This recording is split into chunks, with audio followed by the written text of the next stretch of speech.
Hello, everybody. We are back for another week. Except this week we're doing something a little different. I was going to build a battle map.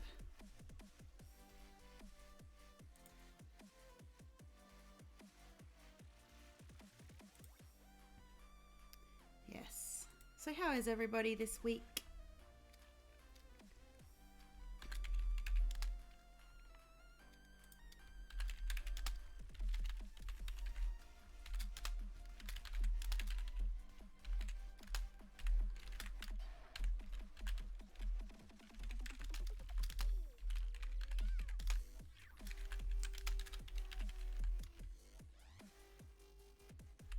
Let me know if the music's too loud, as per usual.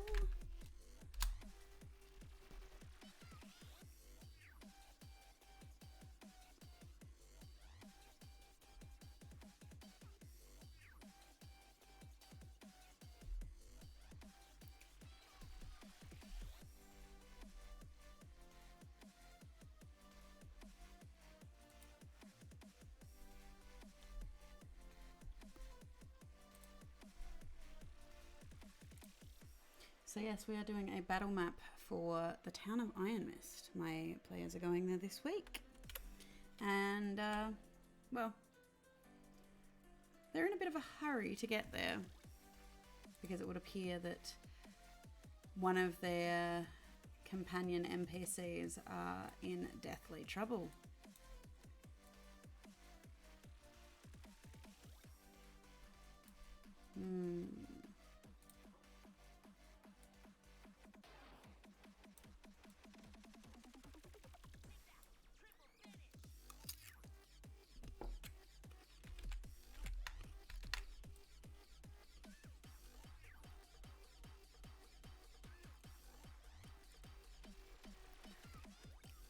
One of my mods calls this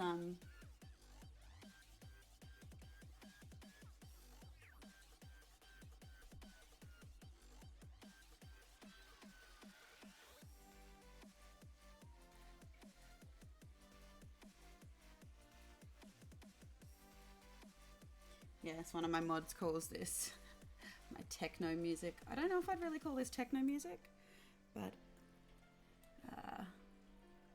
it's definitely a bit more upbeat than the usual lo-fi vibe I've got going on.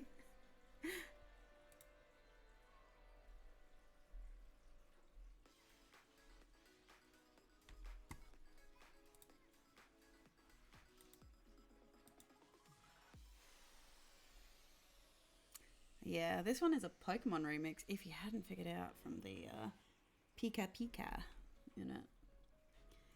But I do like a lot of the Game Chops tunes and stuff. But apparently it's better than the other choice of some of the lo-fi music I put on. They take exception to that, apparently.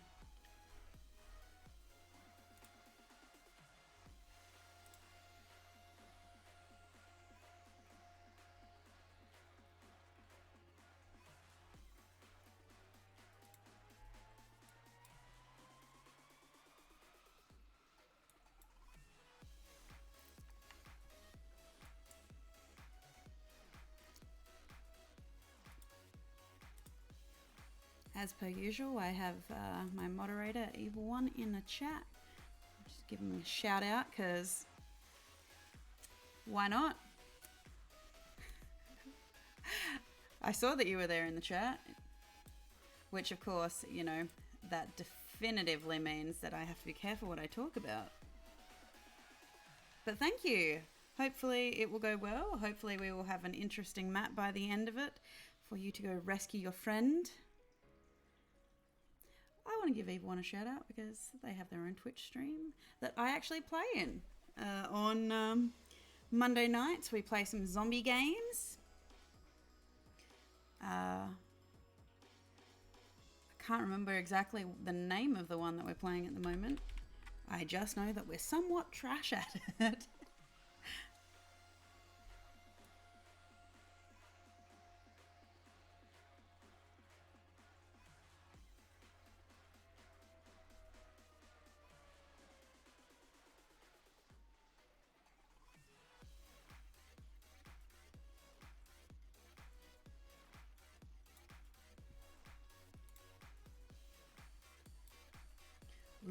Ooh, this is the first time I've done this before.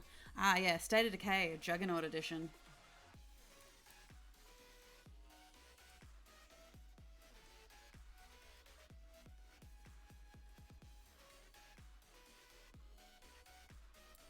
That's much better.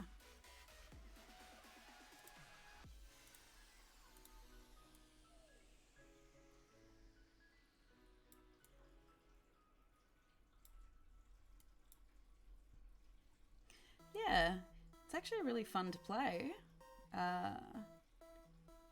We are just kind of trash at it.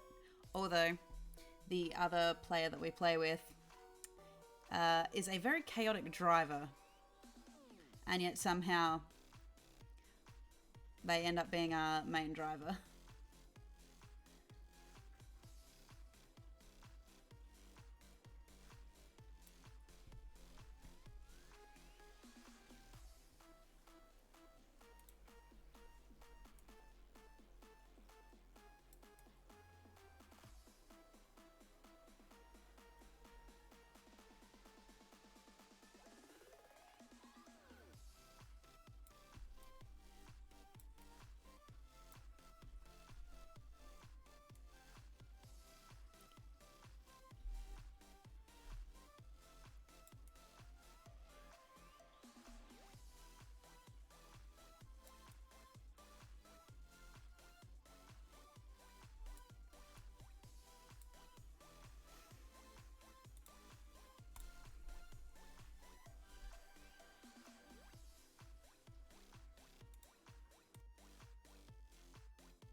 So a few weeks ago I created Iron Mist. And Iron Mist is, for those who were not here for it, Iron Mist is a town that is known for iron, gold, and platinum production. It is in the northwest of the country.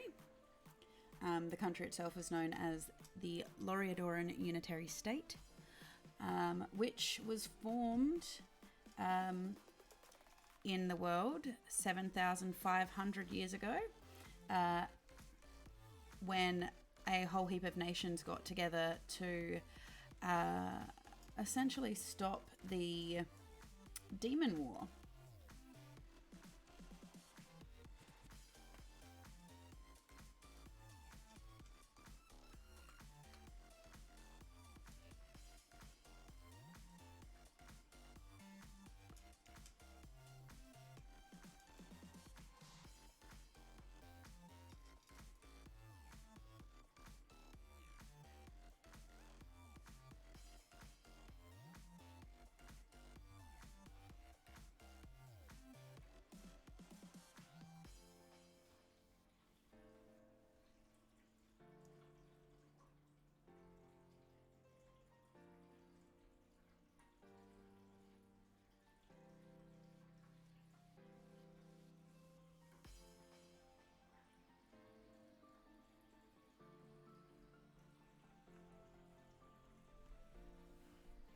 trying to decide if I want to build the temple that I'm creating out of stone, metal, or wood is an option too.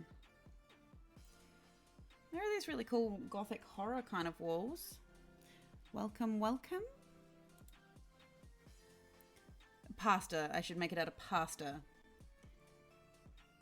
Considering one of the characters, pasta would be a very controversial choice for me to use because I can guarantee you they would question it. Especially since they already questioned why ham is circular but bread is square.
So this particular temple is called the Shrine of the Impassioned Heart. Within the LUS, most of the actual world setting, they have a vast pantheon, obviously to allow for whatever kind of cleric domain the players might want to play with. But for the most part, they actually follow, the actual religion itself follows 9 main deities. It's called the Church of the Nine, all headed by the god known as the Peace Father. He was thought to be an ascended mortal. Yes, he was thought to be an ascended mortal who had helped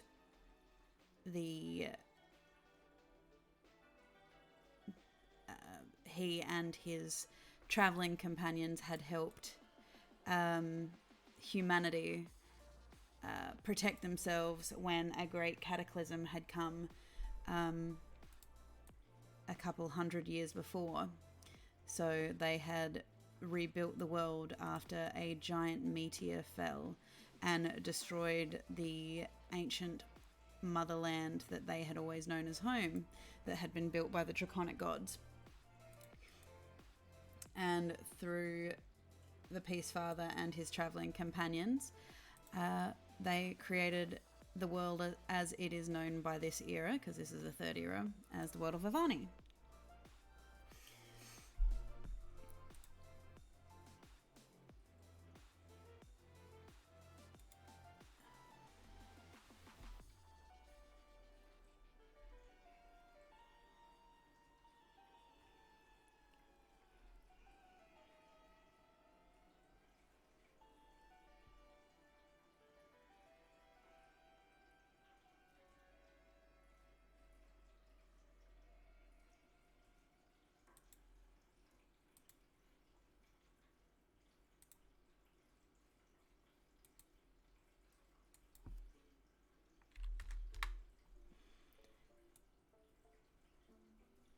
The Peace Father is known to be a god of order, and his direct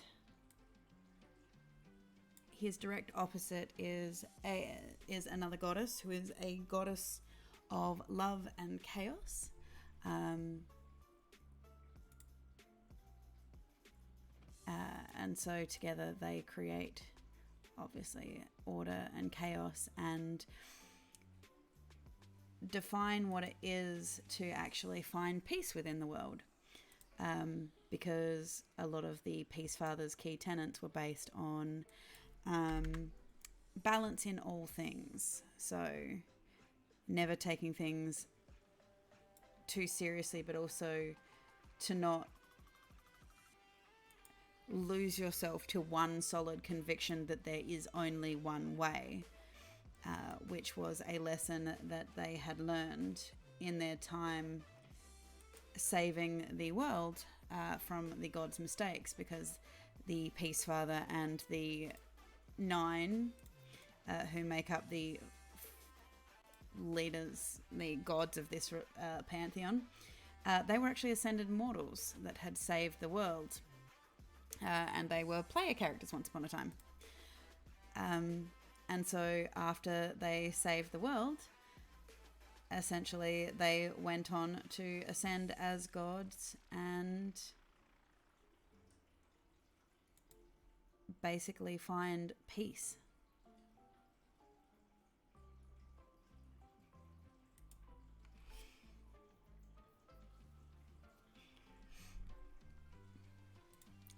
The world itself has... up until this point, the world itself has 3 eras now, in which I have a group that plays through it every Tuesday now, which is set in the first era, in the time of the Titan gods. This incarnation of the game, which is played on a Saturday, they are in the third era, which is in the time of the Ascendant gods. And then, of course, the second era, which was known as the Rise of the Realm Witches, was set in the second era, where the draconic gods were the main rulers and creators of the world.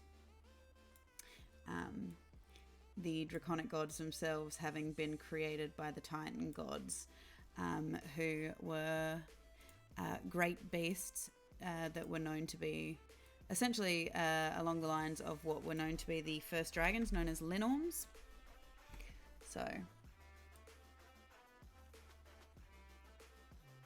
and so things that are happening in the first era is essentially establishing lore for things that are happening in the third era.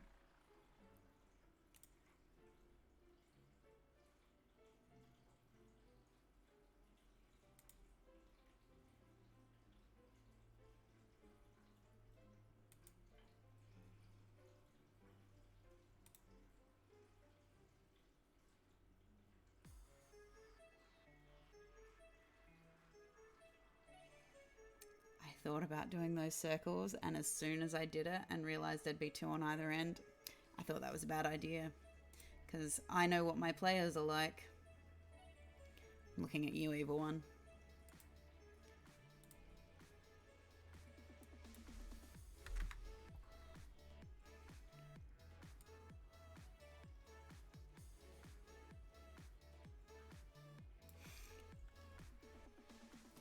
I immediately thought of the town I let you name. If I put two circular tower areas on this with the current shape that it already is.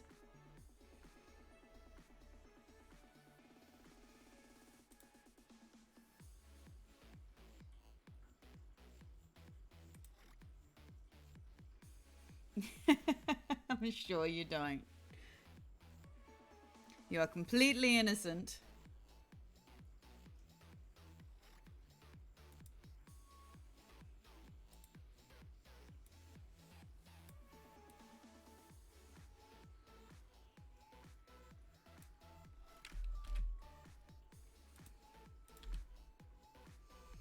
I wonder if I could do this and...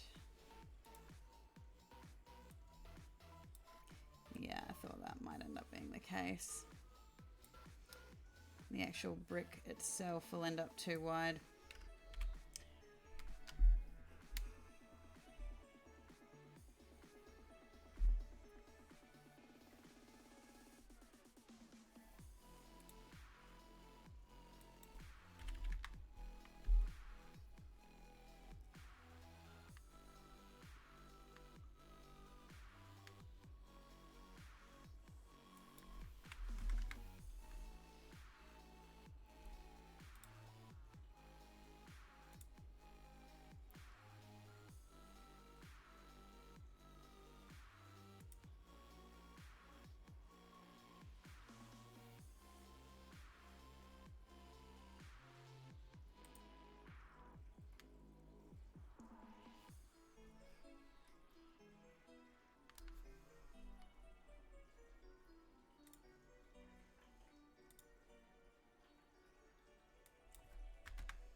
Welcome.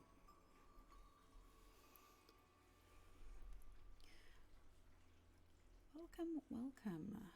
We are trying to build a battle map this evening.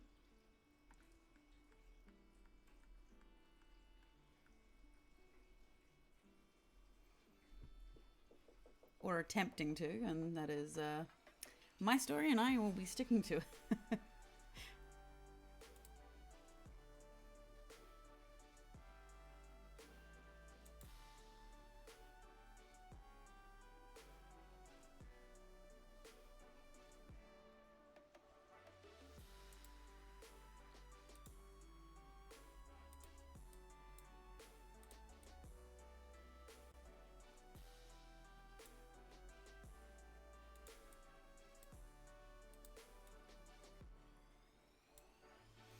How are you this evening?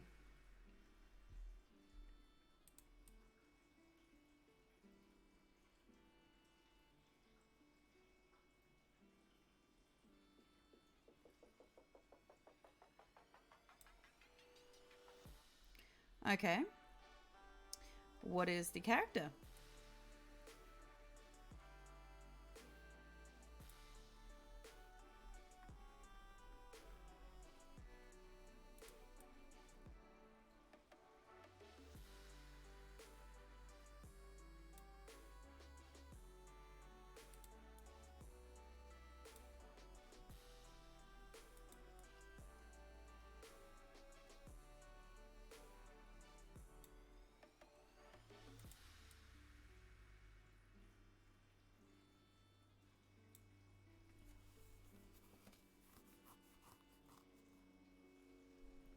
Changeling, 4 Swashbuckler, 6 Gloomstalker.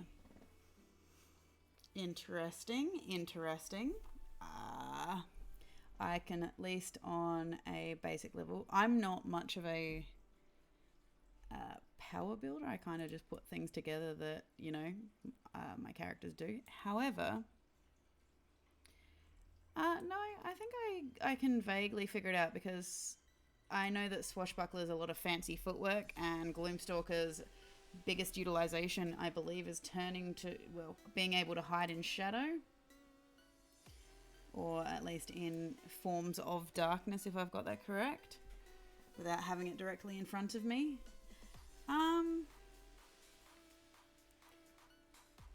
So it's your own character that you're not okay with, or another player's character?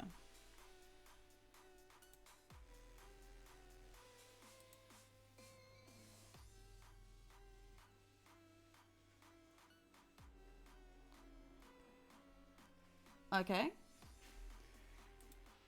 So you feel, even though the DM's okayed it, you feel that it's broken, or?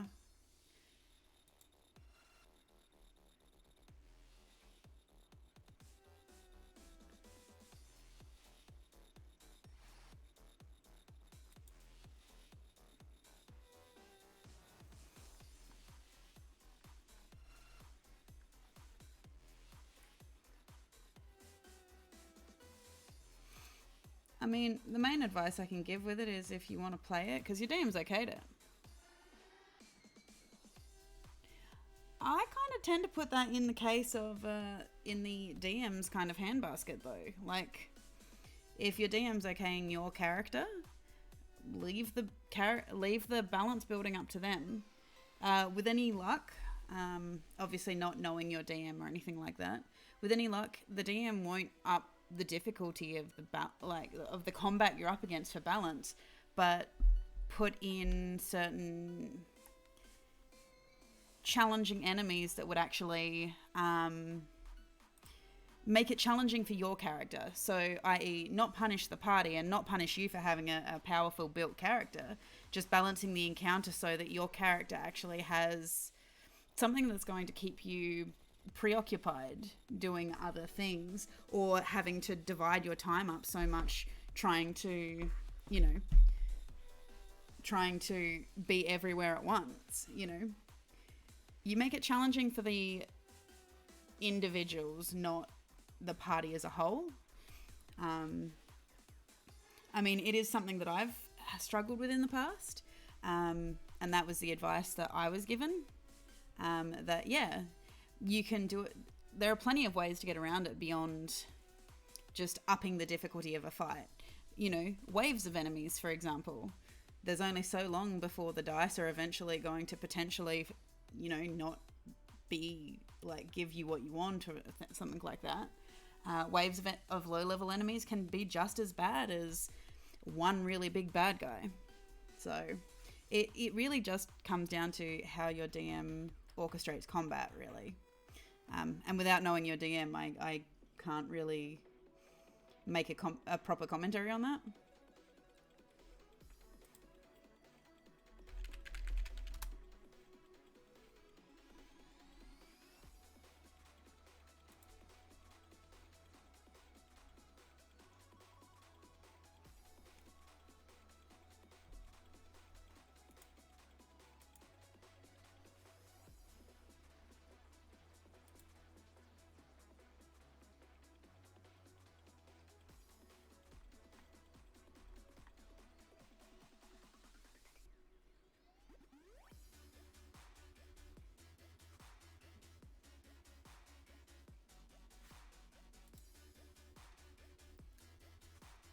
Is combat balance something that you frequently have to worry about with your DM, or is it just... Because I am very open in saying that I'm not the best at combat when I run as a DM, which I know, you know, can work against me at times, but it is something that, you know, I endeavor to work on, and I've been really fortunate that I've had some really great combats in the end. But I've also had some really terrible ones too, just because of not knowing what enemies do properly, not being balanced enough, or, you know, just even anything from having, like, thinking the fight would be balanced and it wasn't, you know, just because I misjudged something, or, you know.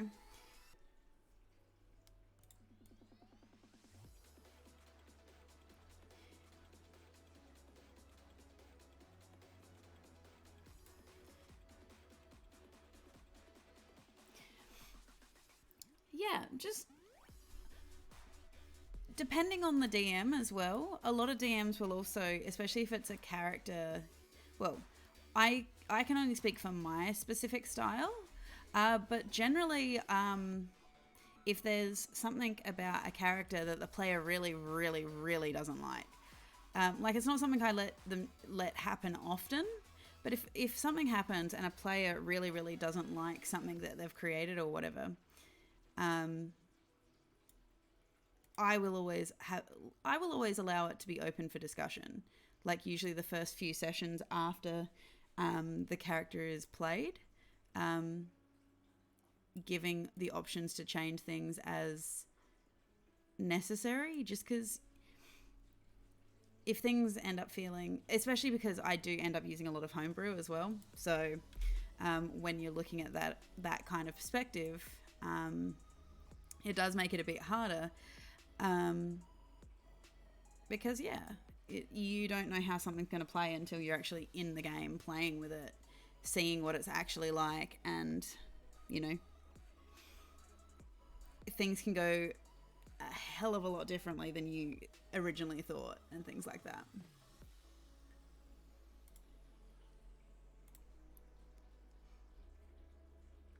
But generally, if the DM's had a look at your character sheet and they've okayed it, then, I mean, as a player, realistically, that's all you should worry about.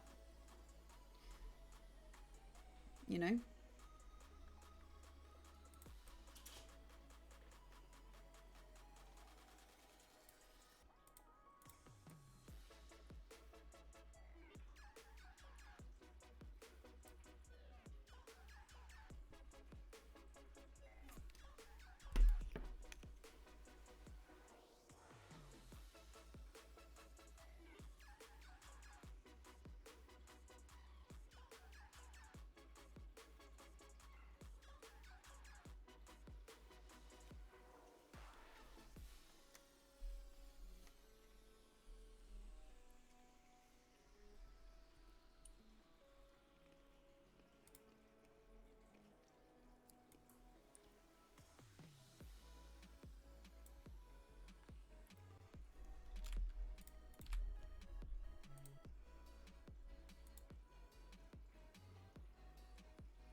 Yeah, that's exactly it. And because it's your first time with a DM, you don't know what their combat style is like either. Um, yeah, and the only way you're going to find that out is put the character in and play. What's the worst that's going to happen? Honestly. Uh, yeah, exactly.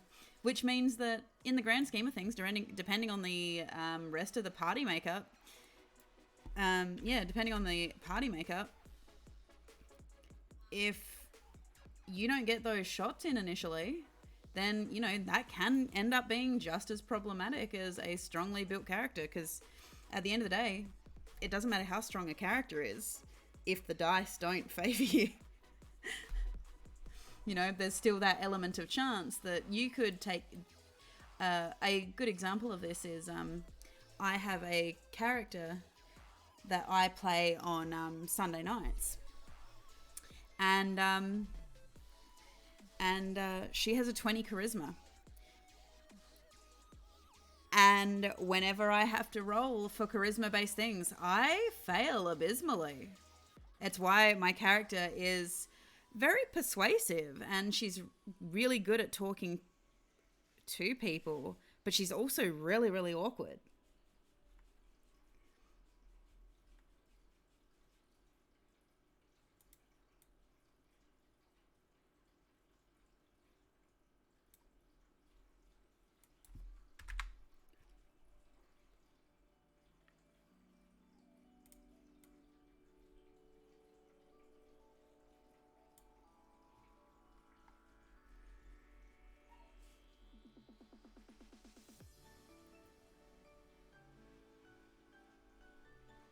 Yeah, well, that's exactly it. Because you could, with a plus 13 to initiative, definitely. It's always, it's going to be very hard, but that's, I suppose, rogues for you in general. It's always going to be very hard for you to not end up first. However, yeah, if the dice do not favor you that day, you could legitimately miss all your attacks. And that can be just as fatal as if you had gone last. Personally, some of my when I do roll, like, yeah, getting your attacks off first and everything is great, but personally, the way that when I play, that I prefer to play, I'd actually prefer to be either in somewhere in the middle of the pack, I think, or towards the end, so you can at least see what everybody else has done first.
Well, that's exactly it. With any of those like Gloomstalker, Shadow characters, it's gonna. The downside of that is it makes it really hard for them to find you if something happens.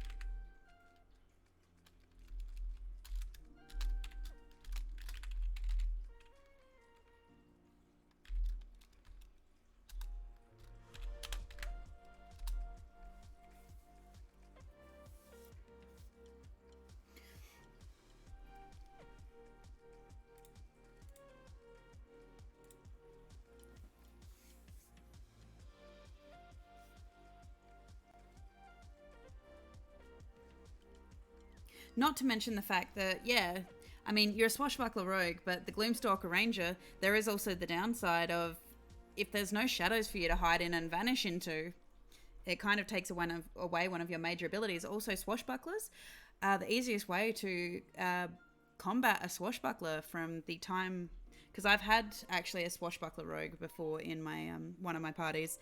Easiest way to combat him: put him in a room with no windows and no small areas. It's just essentially a cave system where he can't a small cave system where he can't just vanish into, like, dart out of the way and use those abilities where he can essentially sidestep or quick step away and not take that damage.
Welcome, welcome everybody.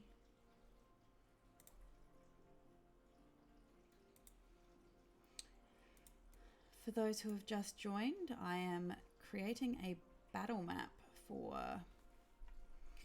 trying something different, but also my party has a combat this weekend. So I thought instead of town building for once, I thought I would put my hand into designing a shrine, a temple, which is going to come in play because the party is aware that the town has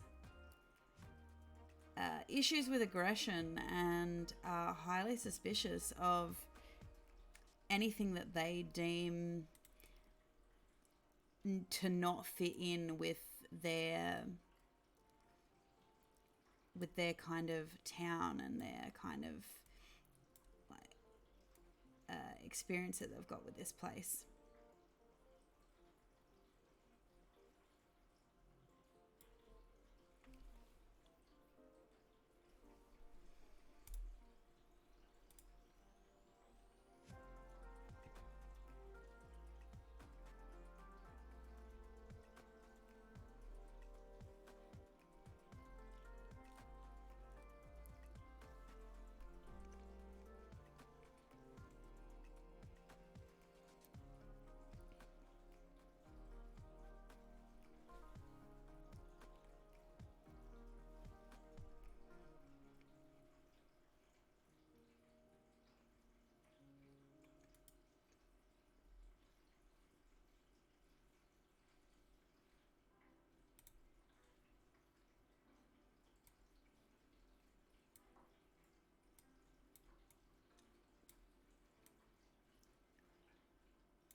welcome.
So the question is, should I do this floor all in stone?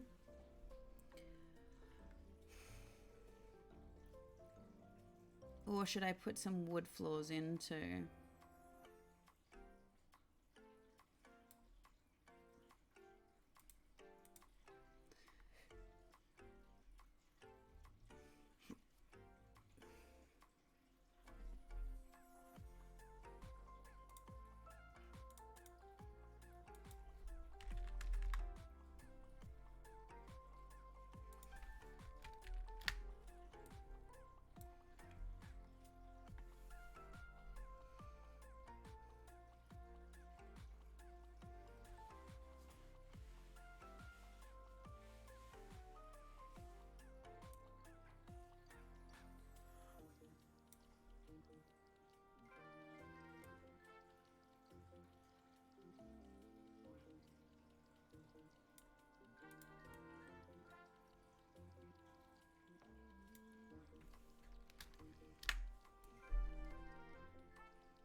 Give me 1 sec, guys.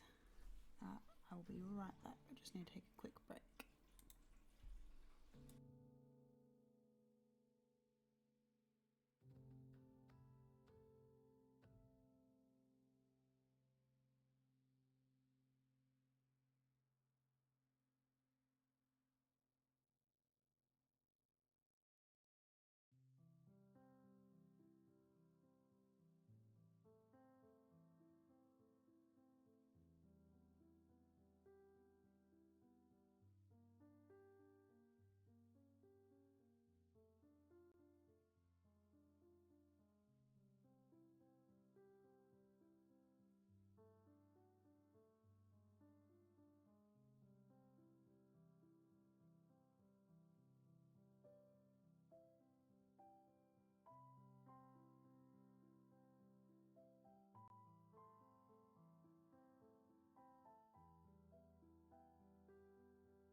Okay. Hope everyone is back after getting a snack, going to the bathroom, that kind of thing.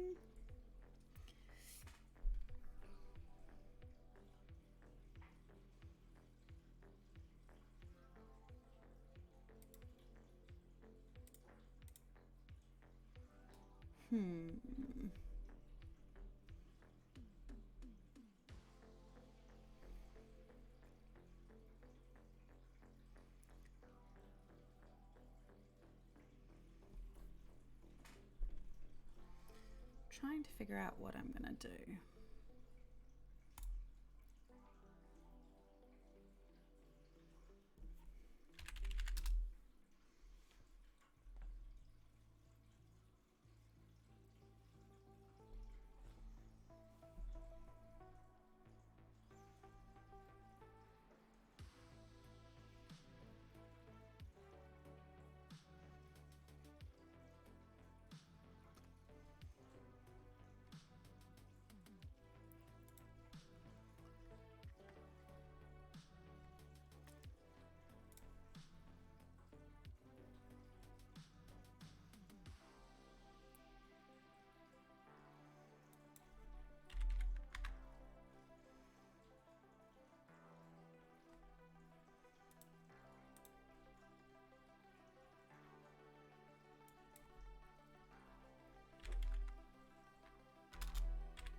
Hello, Spinner.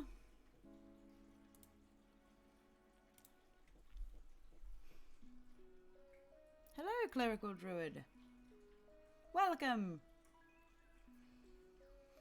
We're doing a battle map today. Something a little different.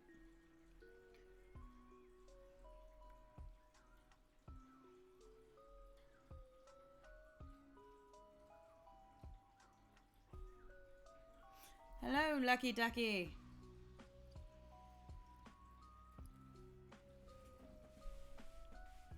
Yes, we're doing a battle map today of a temple. Yes, because I am fully anticipating that the group is going to get into a combat this week. Because one of the druid's friends has sent out a message saying he is in danger.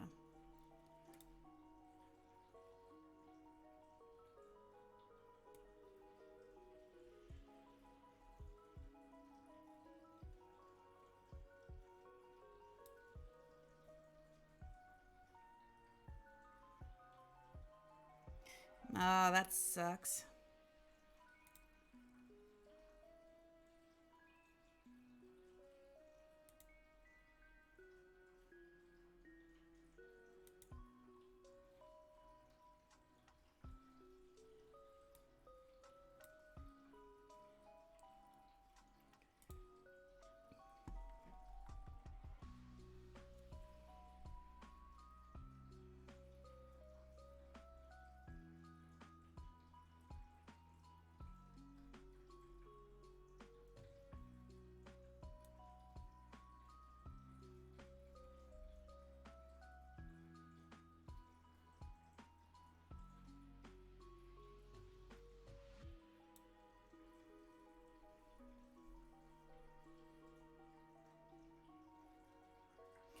Oh, that's awesome.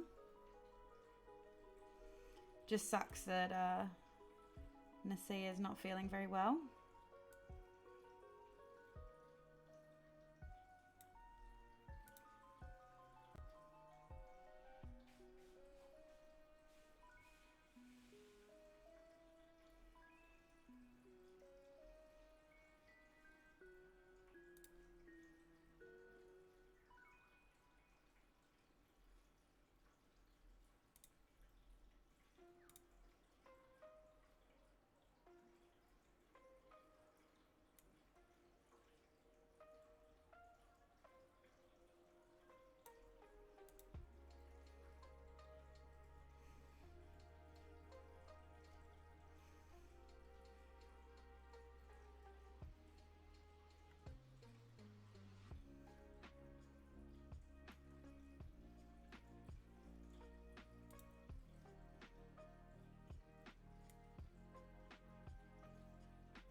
Yeah, I love me some Lovecraftian stuff. Tends to be a little bit of what we've been doing with this. With the whole concept of the Necronomicon and all that jazz.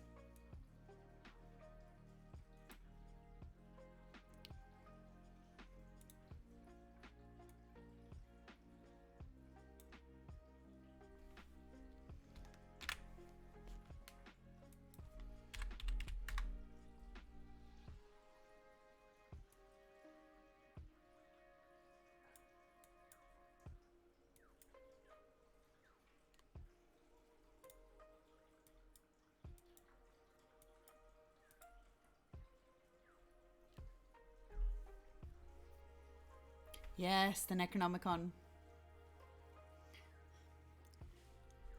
I very lovingly crafted 60 pages of a Necronomicon for this campaign, so that my enchantment wizard actually infused into himself.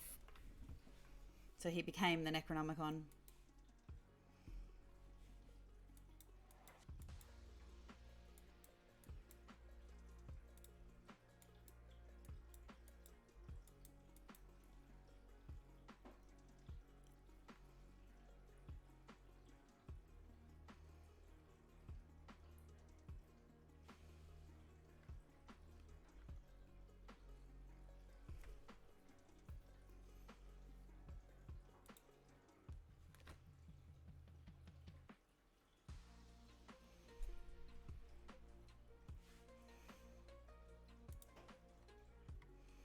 Are there any inherent themes that the party seem to have picked up that kind of go with what you're doing?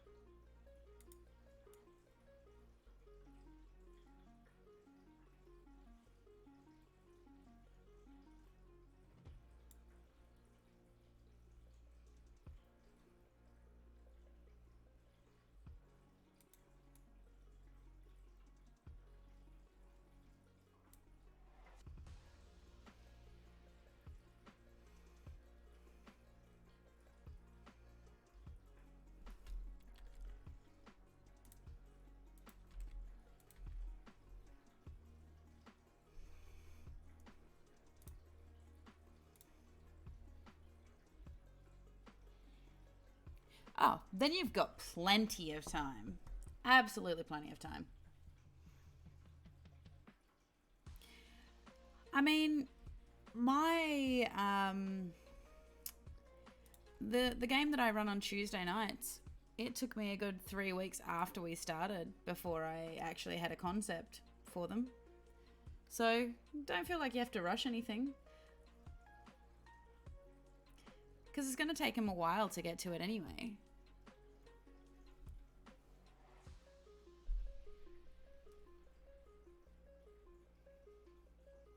Not to mention the fact that, you know, if you give them a few sessions, at least give them something to like follow to begin with. Like, that's always a good thing. That, you know, that they can follow that, and then it gives them time to settle as well into their characters, because, you know, they can have their characters on paper and everything like this, but they won't actually know what the characters are really like until they get in there and play them. So, you know, that might change some of your opinions about what you plan to do. Yes.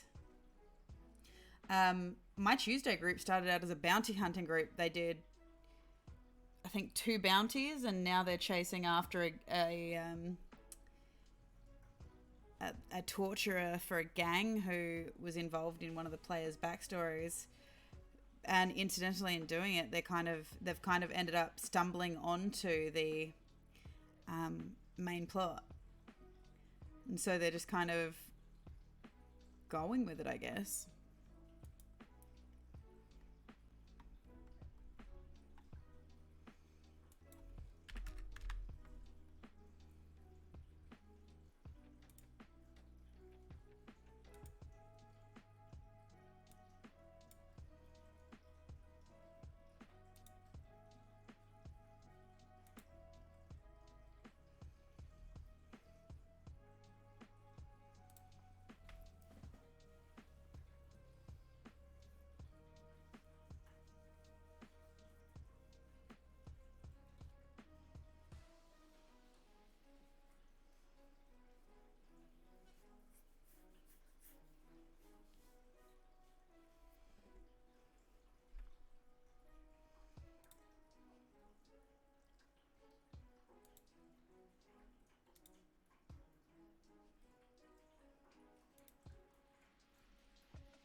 I mean, that's kind of what I've done with my games.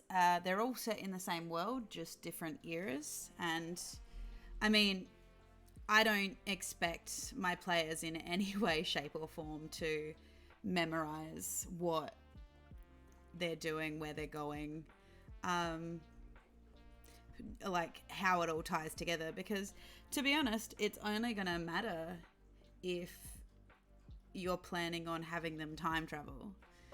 But if you're doing separate things, like, yeah, no, I get confused all the time. Evil One can tell you, because Evil One, who is the moderator here, is actually he's a player of mine, but he's also a DM, and he can tell you the amount of times that I forget stuff as the DM, and it's even, you know, it's just like little things like the name of the horse, or you know, just really random stuff like that. What kind of creatures the party has pulling a wagon, what they've actually like, what they actually did last session sometimes is a little iffy.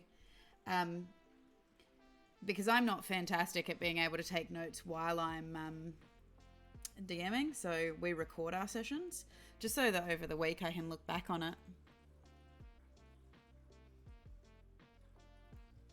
Nice, that's a good plan.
It's always fun watching when you get ideas. Bye.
Welcome, welcome.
Yeah, no, I completely understand.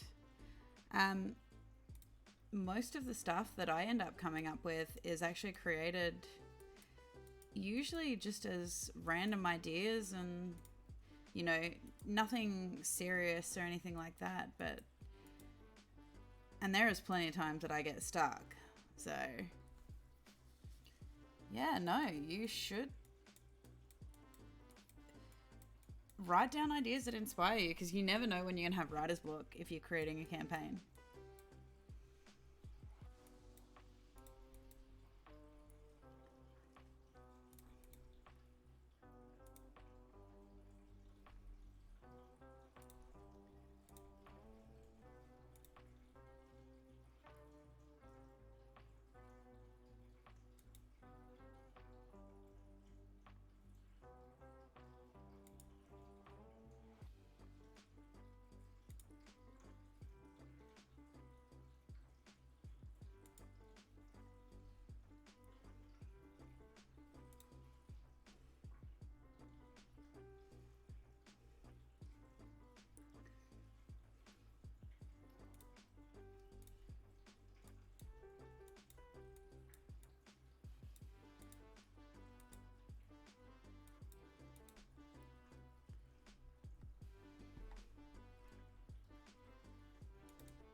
Thanks.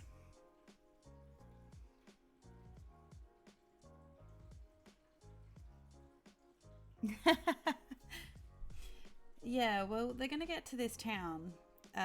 So the druid of the party received a letter from one of his companions that the town he was in had taken a dark turn and that he wasn't sure if he was going to be able to stay safe or what, but he did know that they were very suspicious of anyone who was not familiar, who didn't belong there and things like this. And so they don't know why, but they just know that the only thing that the party has been told at this point in time is that the town, that he is barricaded with one of the priestesses in the shrine, because she seems to be the only one that seems to be able to dissuade them from trying to get at him, basically.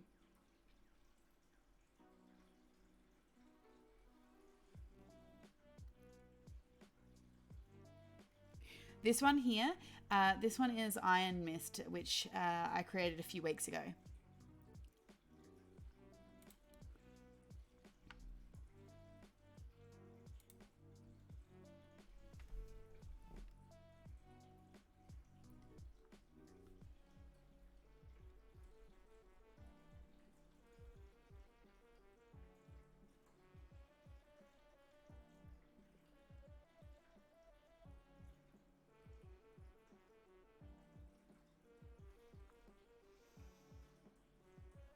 Yeah.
Yeah.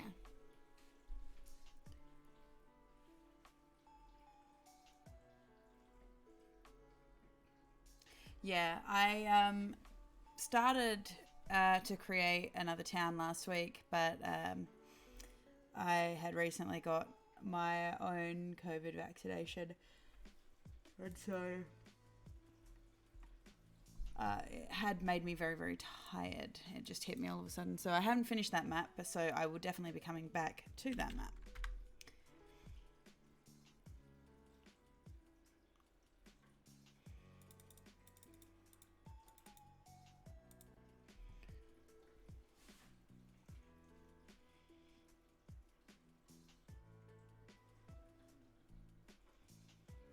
Yeah, it affects everybody differently. Some people are really lucky. I know other people who really suffered with it, so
Oh, thank you. Yeah, just trying to get lots of little pieces done. I don't want to over inundate it because otherwise when they get into actually playing in it, they're actually not going to be able to do anything, if that makes sense, because they won't be able to move around.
The party doesn't actually have a healer.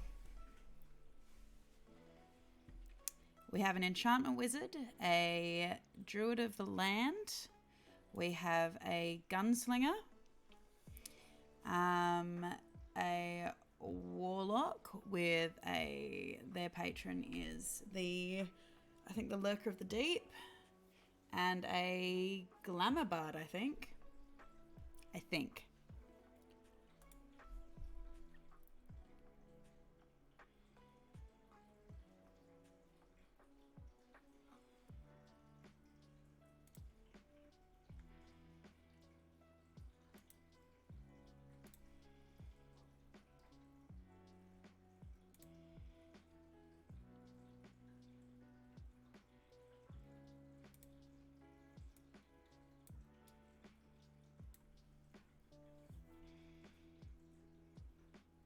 Well, yes, and a DM, obviously. But yeah, they've kind of been following their own thing about what they're doing, where they're going.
No, we play every week on a Saturday, usually for about 3 hours. The only real time we take off during the year is because it's a group of 5. If I only have 2 people playing, usually, obviously, I'm not going to run. But the only other time we usually take off during the year is we take 2 months over the Christmas and New Year. So pretty much all of December and January we take off. And during that time, we do occasionally run like little one shots and like 1 page one shots and things like this, just so that we can just have some fun, do something other than D&D, but also to take the stress out of having to try and figure out times to play around the Christmas holidays, because it just doesn't work. So, yeah.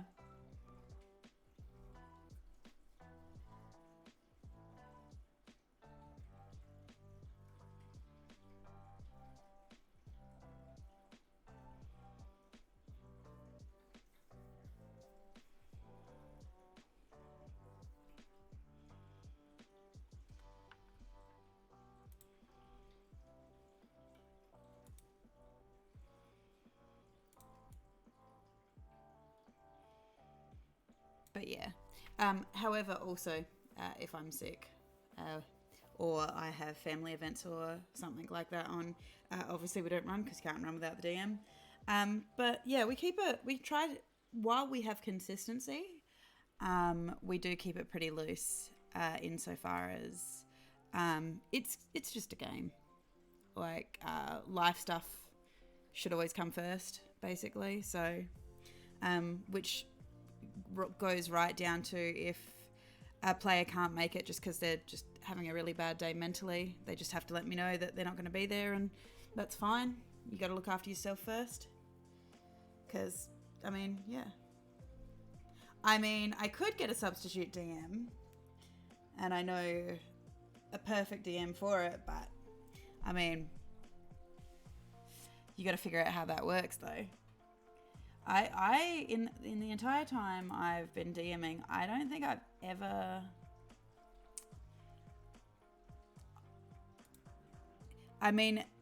a friend and I had talked about co-DMing once upon a time, but our styles in a certain degree... Yeah, our styles in a certain degree are somewhat different.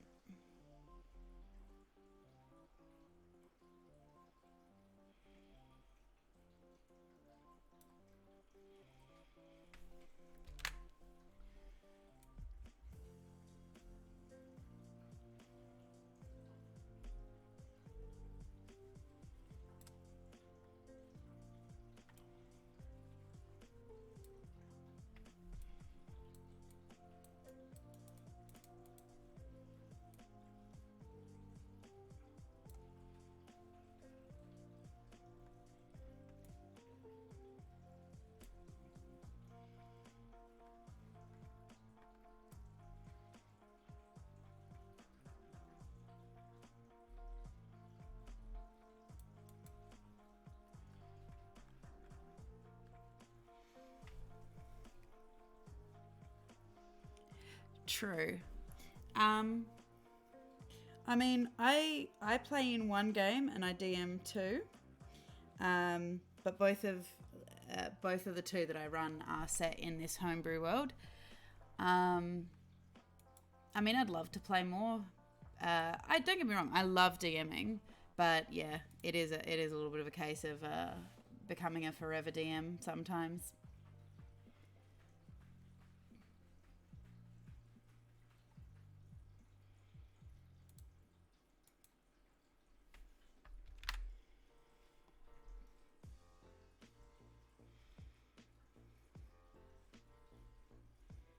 Yes, very, very soon there is a possibility of me getting to play a little bit more D&D.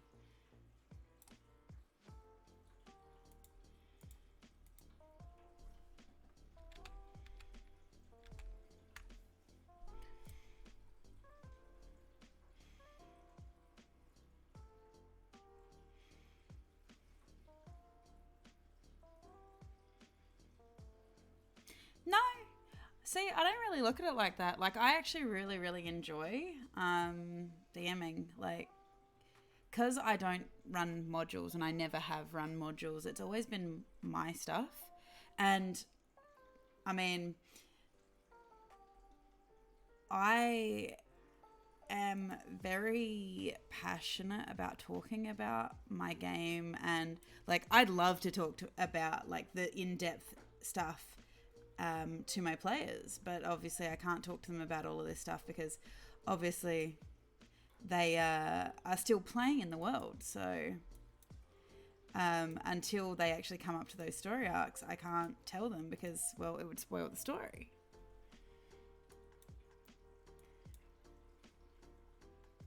Yeah, that's exactly it.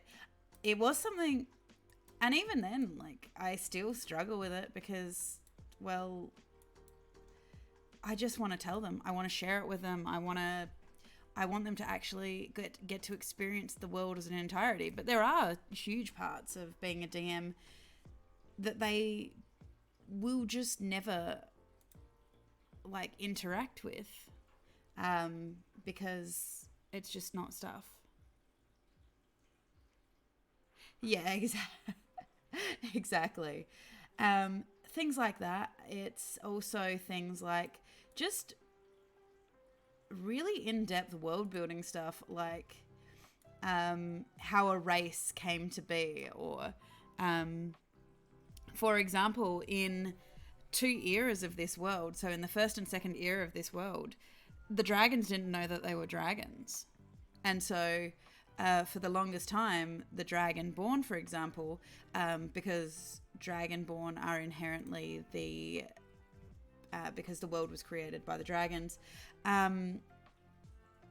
they created the first race, i.e. the Dragonborns, to look representative of themselves. But the problem is they themselves didn't know that they were dragons because the head god of the pantheon in that particular, the head of the draconic pantheon, should I say, he had basically he represented order in the grand scheme of things, and he had wanted to eradicate the god representing chaos.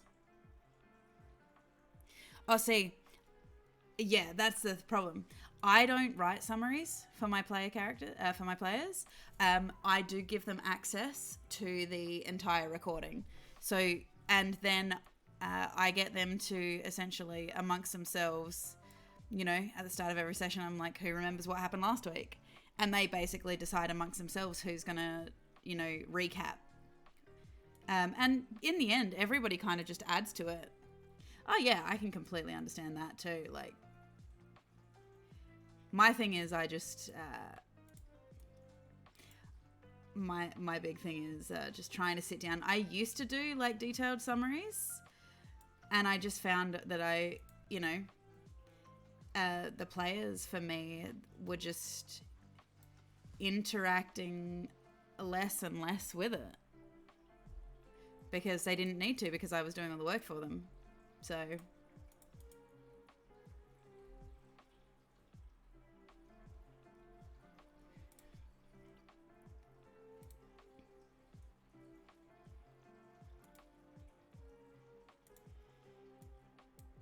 thankfully I don't have any none of my parties are like that at the moment, so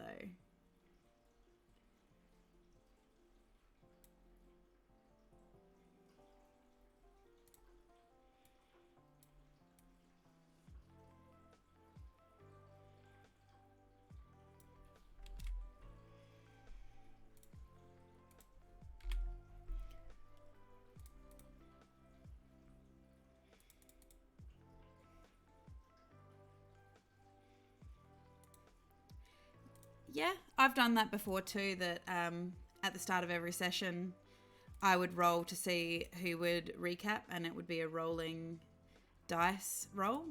And so if you did it, if I rolled you, I would mark off that you've done it, and then you wouldn't have to do it another until everybody had been done again. So I did that for a while. That was really good too. Yeah.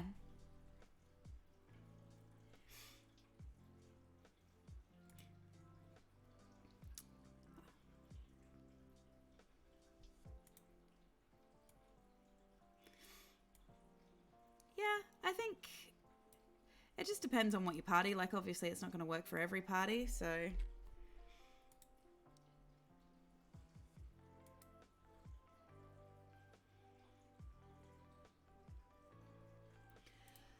Well, it just keeps them involved because it means that, you know, okay, you don't have to do it every week. You only have to do it every, like, depending on how many players you've got, you only have to do it every, like, 4 weeks or whatever.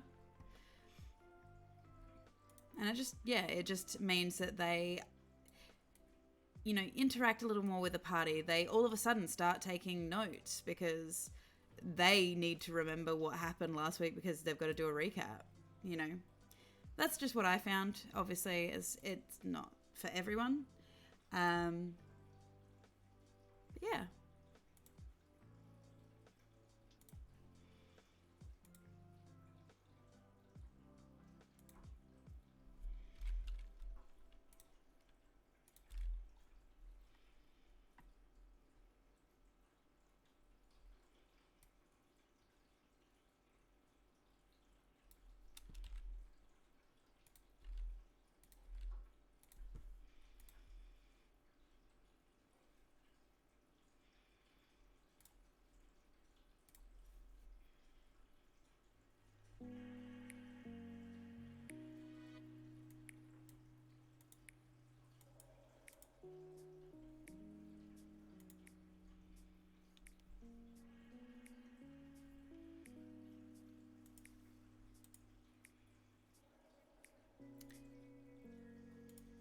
Just let me know if the music's too loud, guys. Because...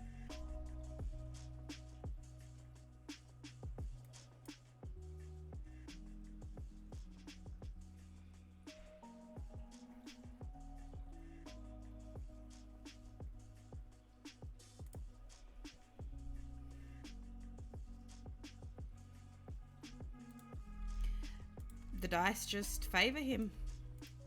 Happens sometimes. I've had a paladin in a party I've played with, and the amount that he rolled nat ones was absolutely incredible. Yeah.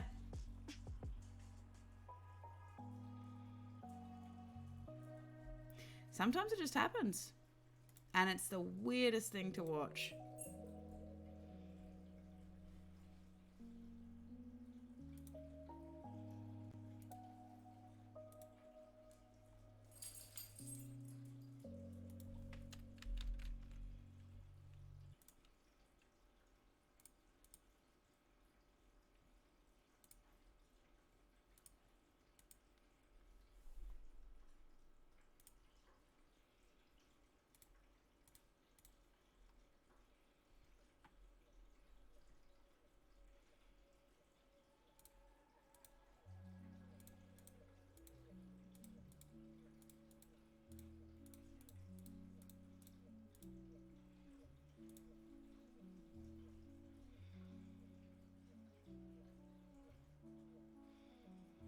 Oh, that's exactly it. But I've seen some really interesting things. Like, one thing that's happened recently is we have a character in the party, and the party adore the character. But he's probably the least favorite character this player has ever played. But the rest of the party love him.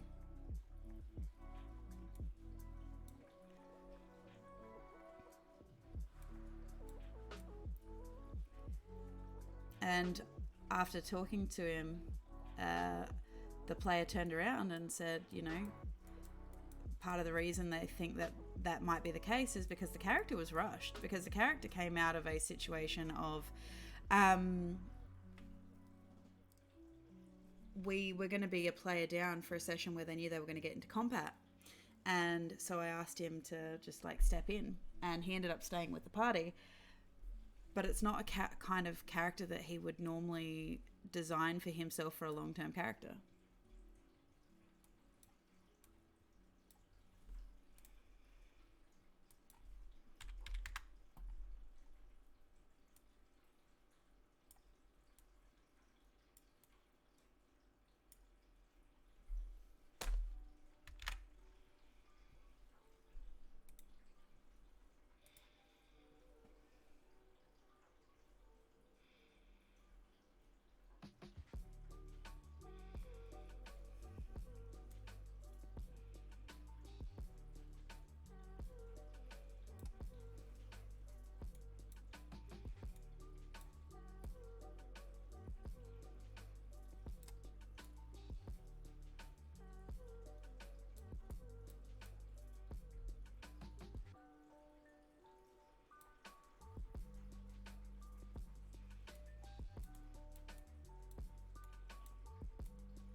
Yeah, that tends to always be the case. You never have enough art.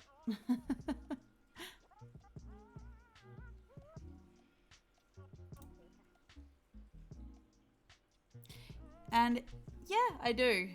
The problem is sometimes when I don't know exactly what I'm trying to. It's. I know what I'm trying to build, but at the same time, I have a specific idea in mind, and it's really frustrating when I can't find the exact thing I want. Because there's a very specific design and setup that I'm going for with this particular map. So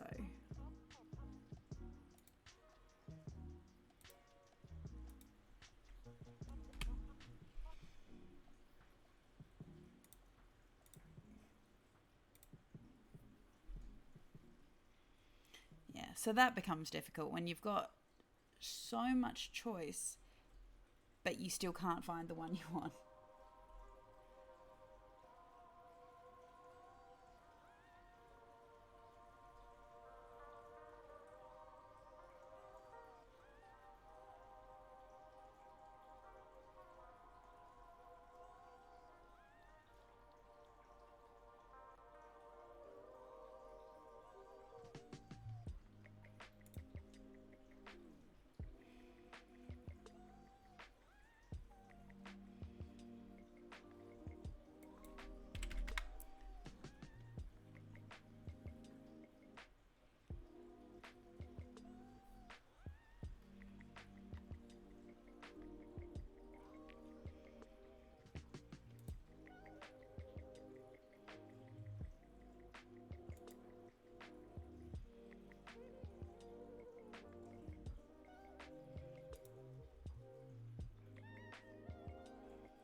See, I wish I could do that, create my own stuff. Like, I mean, yeah, I'm making this map, but for example, you know, it would be nice to be able to make the exact asset I want.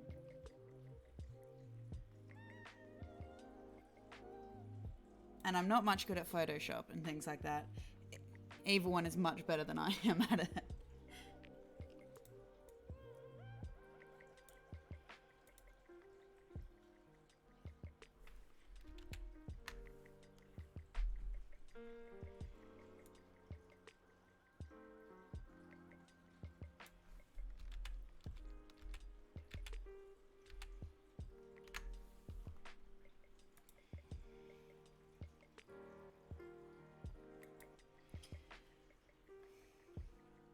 Personally, I'm very excited that hopefully I will get to play soon, and I will get to play one of my favorite chaotic characters to play ever. Her name is Lumina Lepidoptera. She is a Mothkin-like cleric.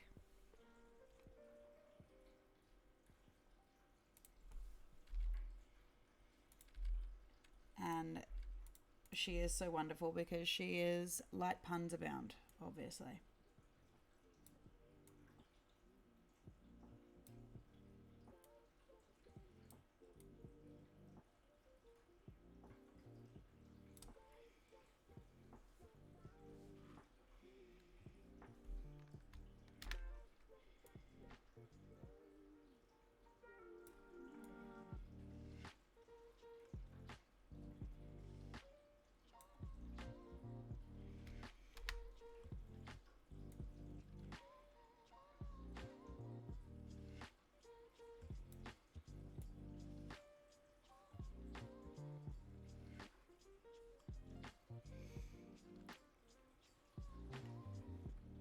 Um, Lumina for light, obviously, and Lepidoptera is a genus of moth. So, it's usually why I went with that. But yeah, no, she basically, she is a Mothkin light cleric. And she worships the Church of the Lomp. Yeah, she worships the Church of the Lomp. She lives in Mothra, and she went out adventuring because there was a new drug craze that was taking over the city called glow sticks, because obviously once you snap, you can't stop. And she wanted to get to the bottom of that, but they didn't know who had been creating these drugs, essentially. And yeah, she said instead of like when she sees things that she hasn't seen before, she's like, instead of OMG, she's like LED. Yeah, LED. I can't believe what I'm looking at. And instead of like, what do you think you're doing, kind of thing, she's like, what in the lumens do you think you're doing? And things like that. She is a moth who likes light. It's the easiest way to basically explain her.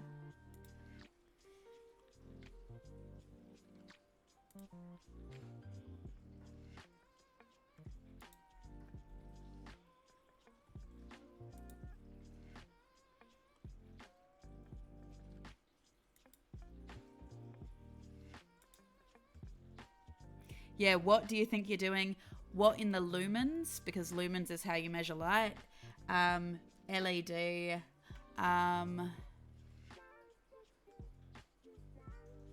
Yeah, they're just...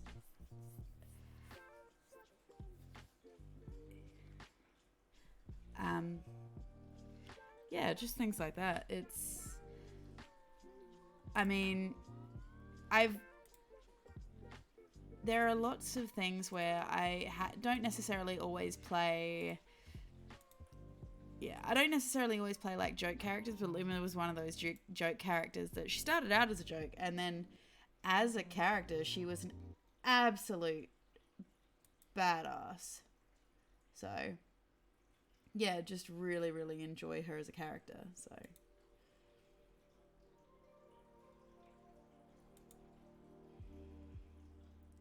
and I tend to do voices for most of my characters. My current Sunday character, I don't do voices for her because I wanted to make her distinct from the character that she had replaced, because we retired the previous character that I'd been playing. And yeah, so I wanted her to be distinctly different from that particular character. So yeah.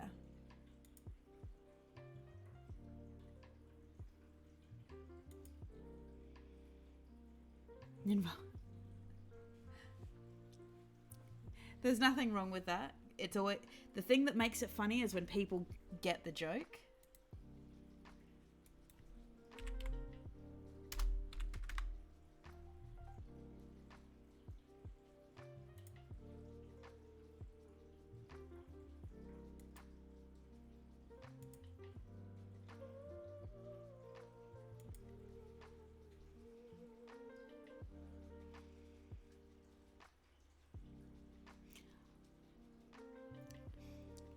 I'm concerned to ask what that means. Sanctus, though, would be sanctuary, wouldn't it?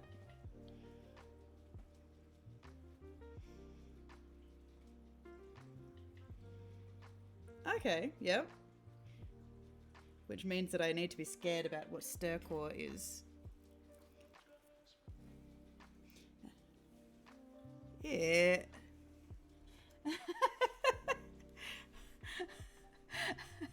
It's certainly a choice.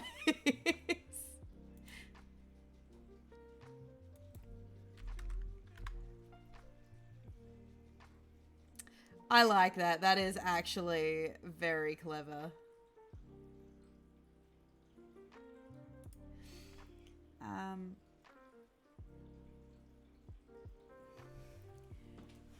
Yeah, Lumina is probably the closest I had to a joke character if we don't include she. Like her name, she was a kitsune called she or Hashiko, but she was a joke character because of how she sounded.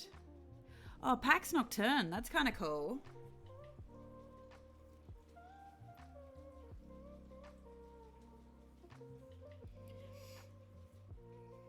Drow Paladin of Elistray. I do like me the Drow. The Drow have a lot of really, really interesting lore. Yeah, the Drow have a lot of really, really interesting lore, and I'm always interested to see what people decide they're going to do with them.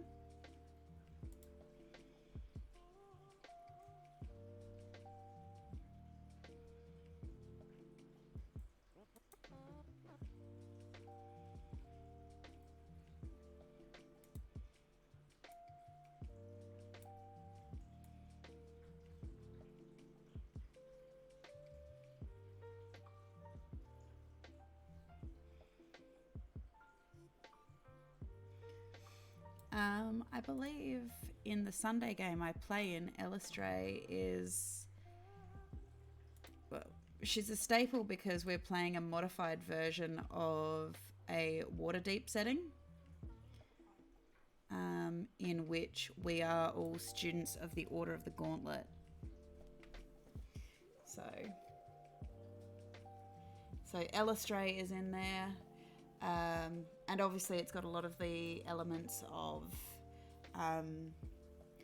the Waterdeep campaigns and things like this. It just running very much on the basis of history is written by the victor, but you know, what is the true stories and everything behind it. So early 90s anime girl. Go for Sailor Moon, run with it.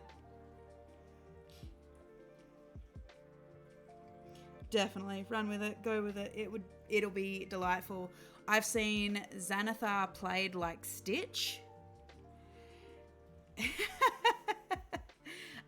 This battle map, no, it does not have an apothecary because it's a temple. But I am not going to tell you what you're fighting. You're going to just have to wait till Saturday to figure that out.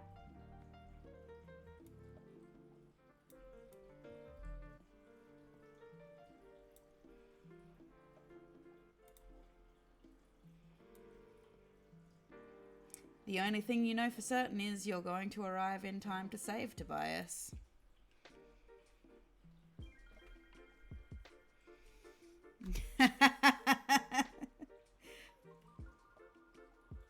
I would be more inclined to believe that if you didn't use the same gamer tag.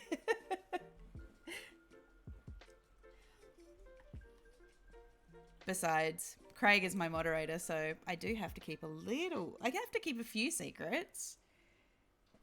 But yes, we know that Tobias is still alive. What else?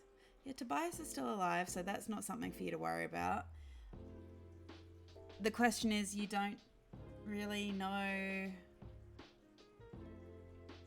what is going on.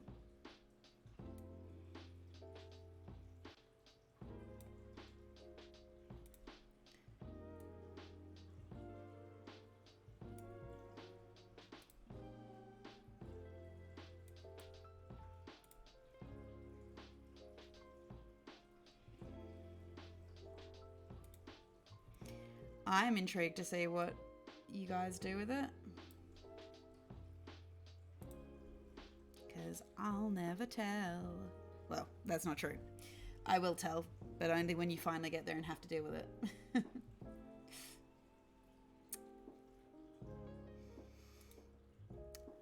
Those tiles. I don't like them. In retrospect. I'll go with these ones, but... make them smaller.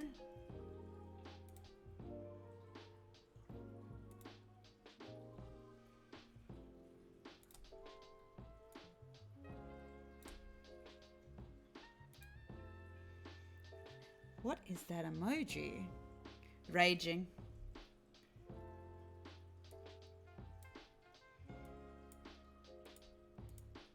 Look, at this point, I would just be surprised if my group didn't decide to make a Bee Gees cover band and just run off together.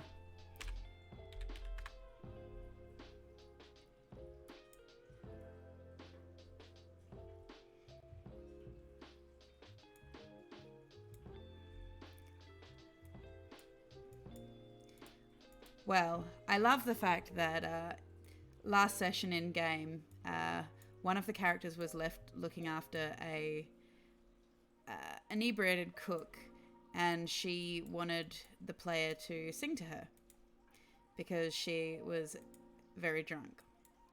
And so she asked him to sing, and she asked for a lullaby, in which she said, you know, like a lullaby like my mother used to sing to me, in which she sang him Soft Kitty, Warm Kitty.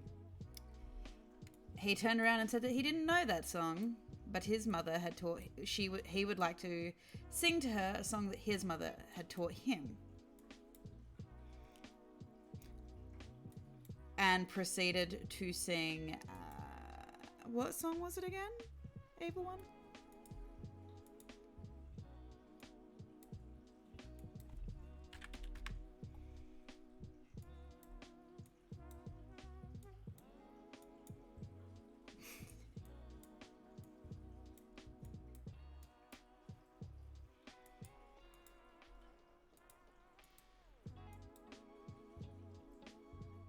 Last Resort, yes.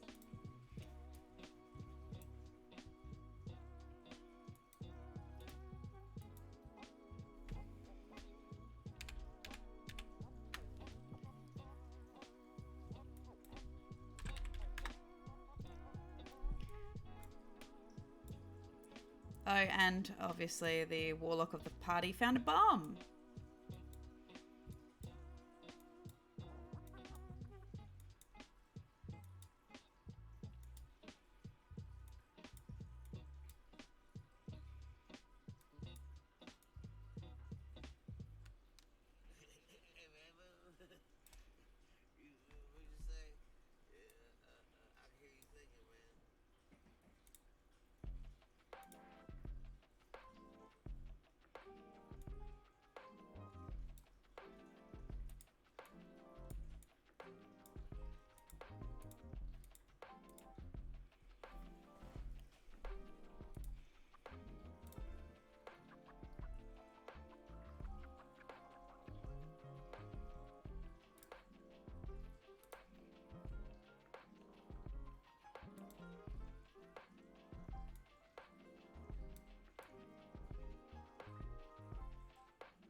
That's right, exactly.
All I know is you guys are going to get up to some shifty business. Actually, does this town have a...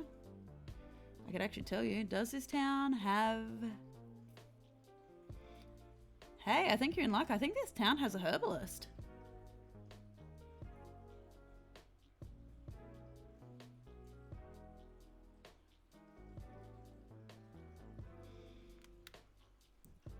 And a whole ass... Informants Guild, which means that there is a level of a Poisoners Guild here too.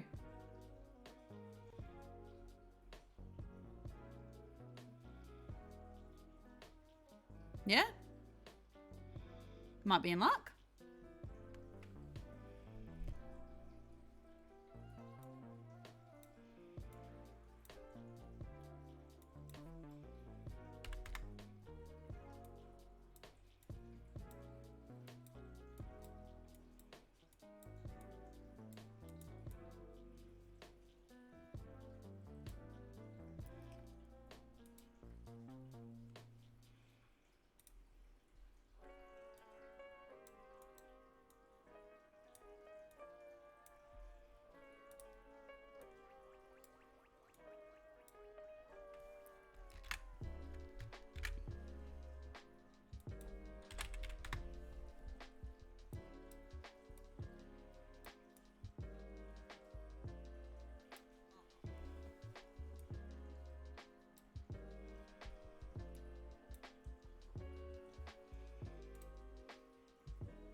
Does it have insurance?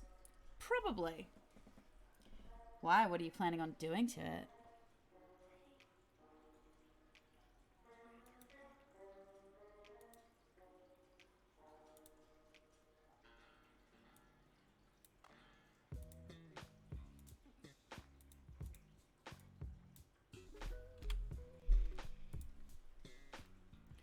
Well, I know you guys have a butt ton of explosives.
Yeah, well, that's true. Considering the actual standpoint on the group right now, I would not be at all surprised that they have something planned that I was not expecting.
So if that's the case, what do you think the group will do?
Yes, I'm intrigued to see what you think the group is going to do.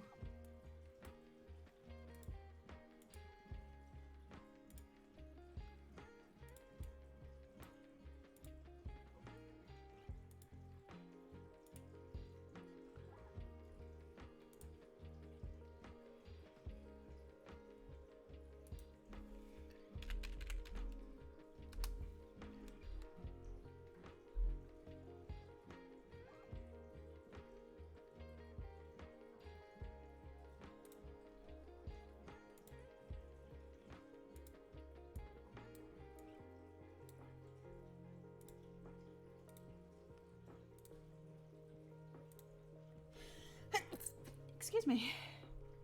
They're going to shop, yes.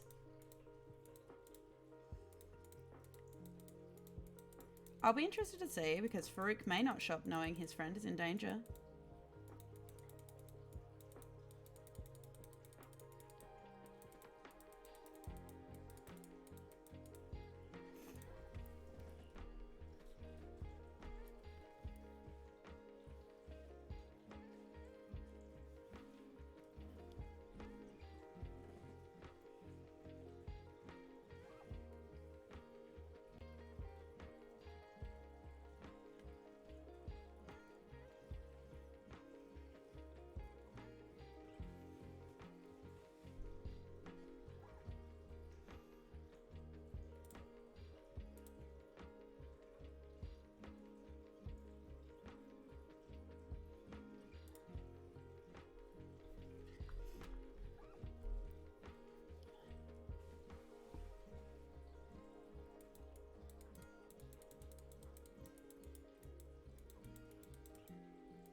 reminds me.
Welcome.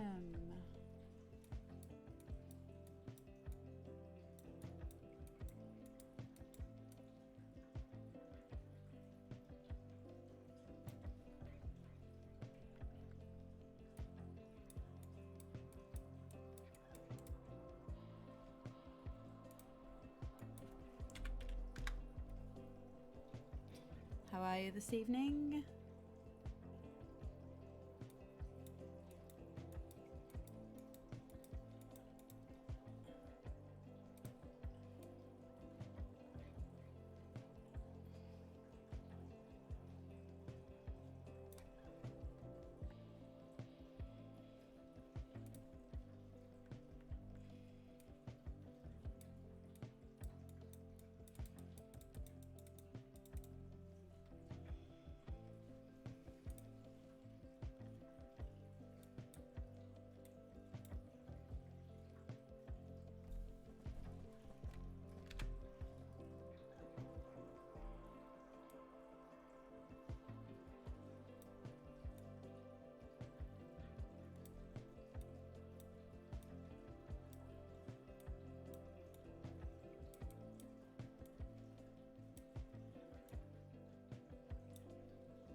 Just sort of a good reason why they're not going to shop. The town is relatively hostile to them, for once.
Okay, just bear with me. I just need a quick 2-minute break and I'll be right back.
Oh.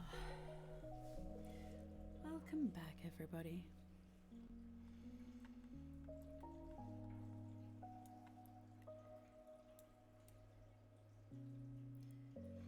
So the thing I suppose I want to know, who usually does voices for their characters?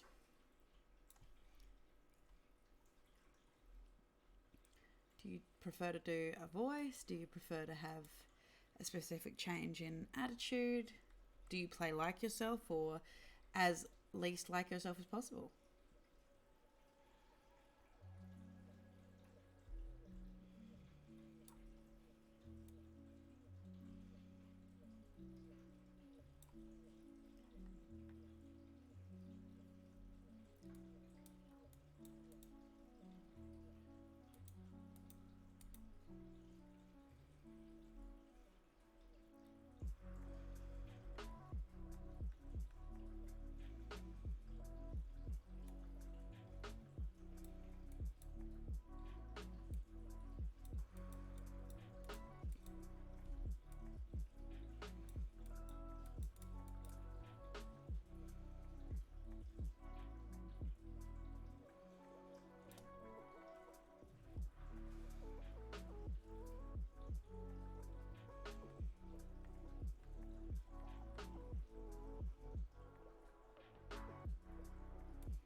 Okay.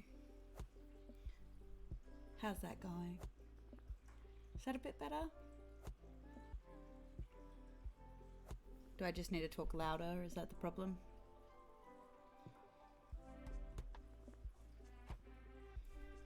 Let me know.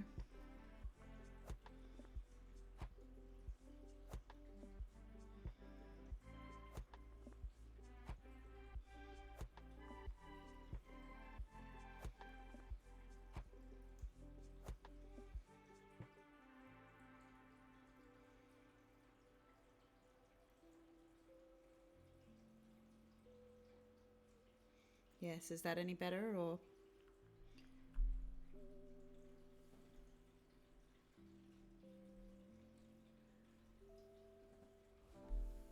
Okay, can you hear me? Am I loud enough? Because I haven't changed anything.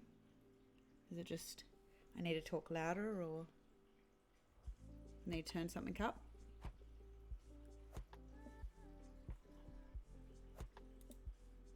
Just making sure that everything's okay. Everything's all good.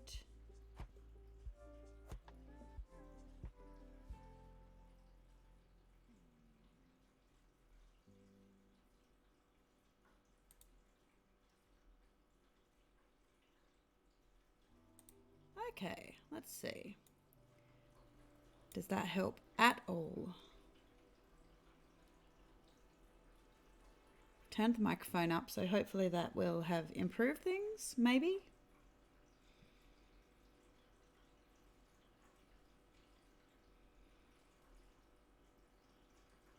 Did that help at all?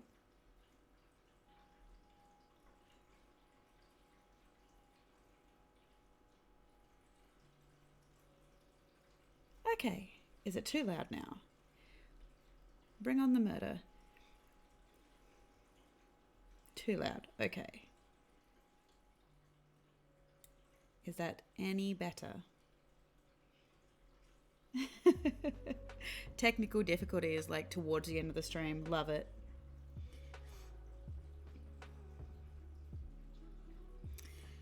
So yes, it's gonna be great. It's gonna be fine, you know.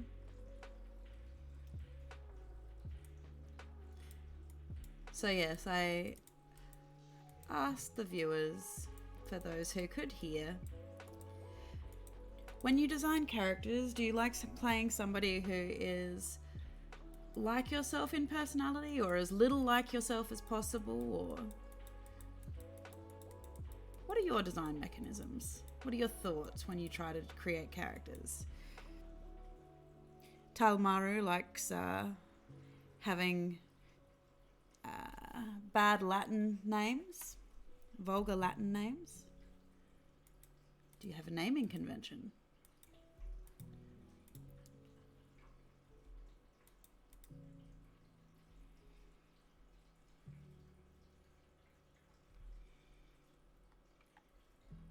I mean, what if you're starting off though with an established group? Not an established group, like first time game.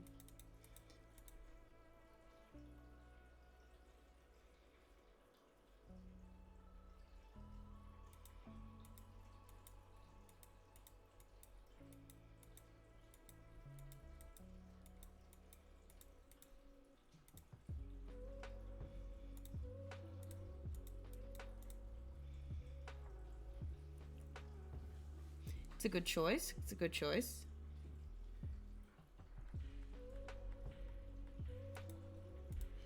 Yeah, Spinner. What about if the group is a brand new group, or do you just wait until everybody has a character to design yours?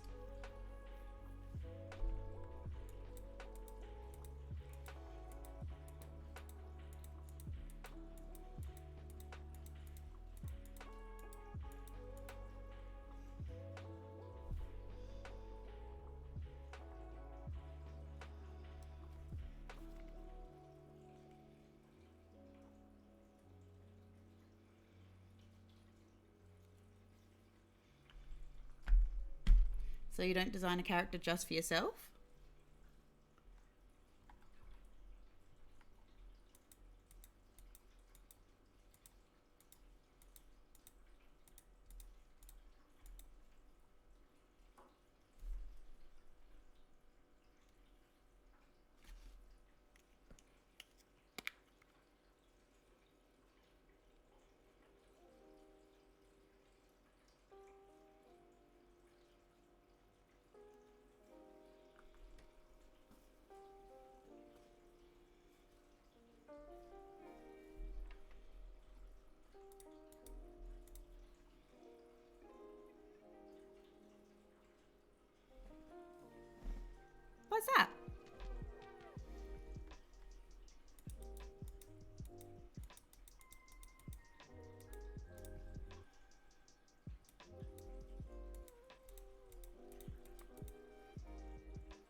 guess that makes sense.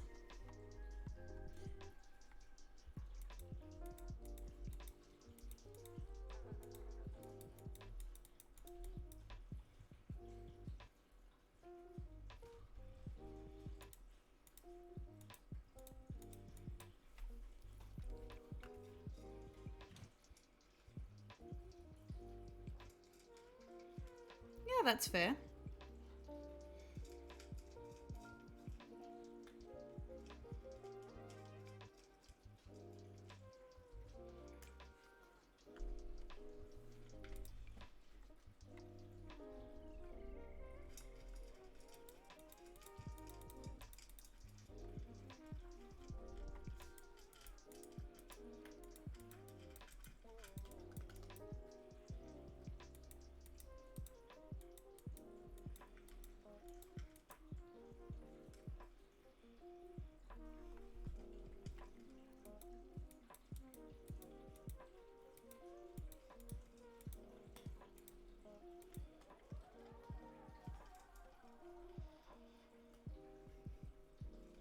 It's an interesting way to do it. I have never done it that way, so...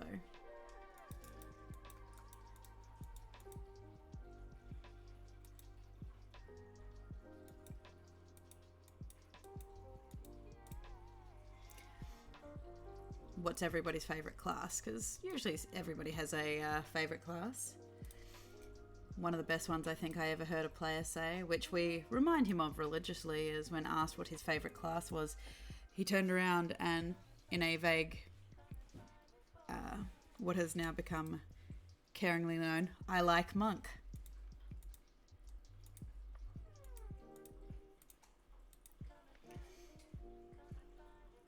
Personally, I'm a cleric person. I love clerics.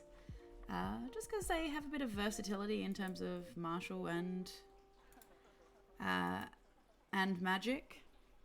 You know, you can't really go wrong with a cleric, and they have a lot of versatility. But I do like some of the newer stuff that they're suggesting, though, subclasses, etc.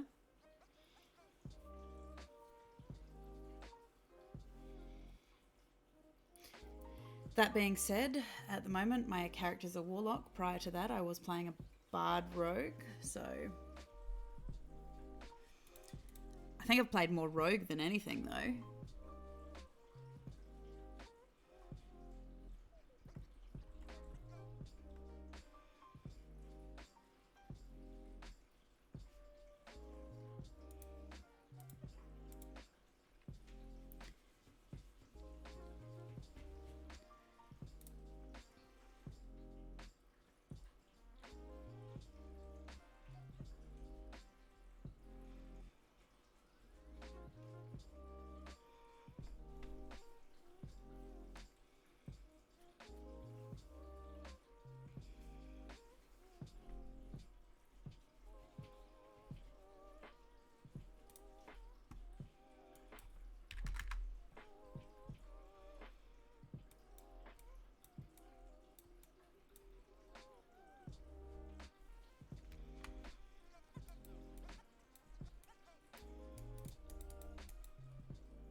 I think I need a little more context for that, Red Dragon.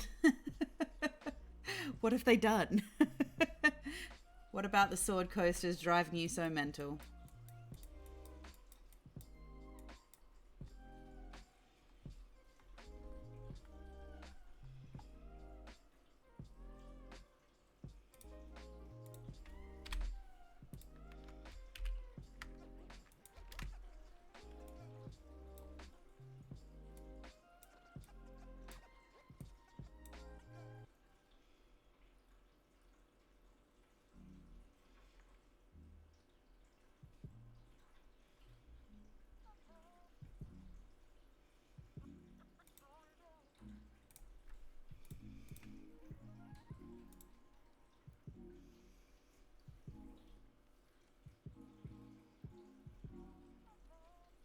clearly you've got some frustration going on.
I know this quest.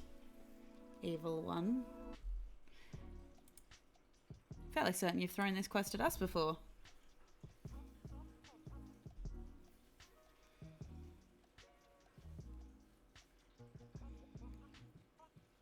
Actions have consequences. That's fair. Any recommendations for those others who are also DMs? It's an interesting one. I mean,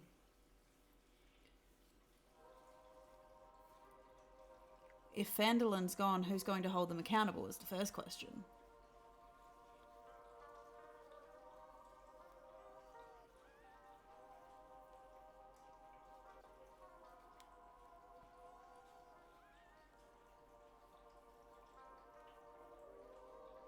Because that would be your first question as to who's going to hold them accountable if no one's there to say that Phandalin, well, to report on behalf of Phandalin that they were cheated out of help when needed.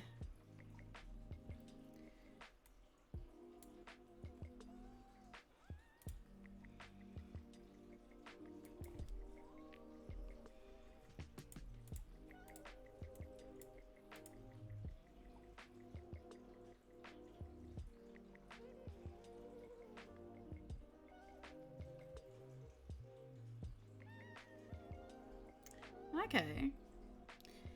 So I'm assuming then that somebody escaped Phandalin to tell the king?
Well, killing them off by using the king's right hands is like a TPK that where you're not really giving them any option. And yes, actions have consequences. But it's very finite. by just automatically killing them off. Locking them up implies that they have the ability to escape. It just depends on whether you want them to play in the if you want to continue on with the campaign or not, really, as to what you're going to decide to do in terms of the outcome. But I would definitely say, no. Well, in terms of punishing them, if you're going to continue playing, yeah, definitely punish them. If they said that they would help and then they betrayed the town.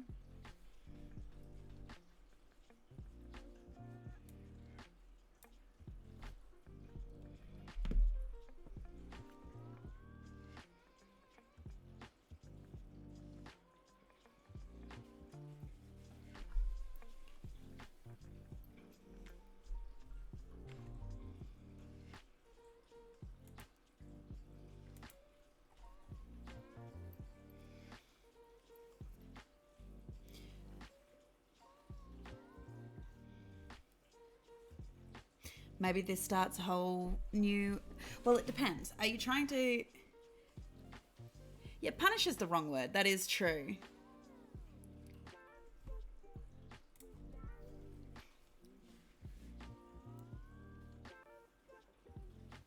There you go.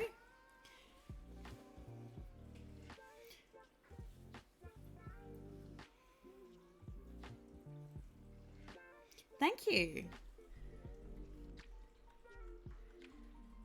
It's a temple map for a town that my party is going to. They're trying to rescue one of their druid's friends, and the town itself seems to be not very hospitable right now. Yeah, that's the problem. You're gonna... Well, we'll see. Are you gonna burn it all down? We'll see. You're saying that you are, but...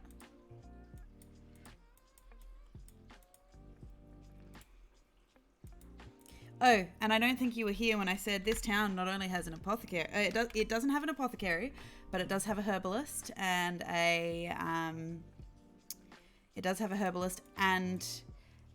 entire sect of the Informants Guild, which means that there is a Poisoners Guild here.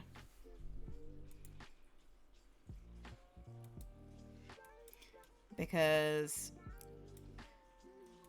the person who plays the druid of the party is actually here. And they make a lot of their own potions. This particular group invests a lot in downtime activities. So potion making, I think they've made some C4. Creating new spells, enchanting things. Like special stones and things like this that allow them to essentially misty step like once per rock kind of thing. So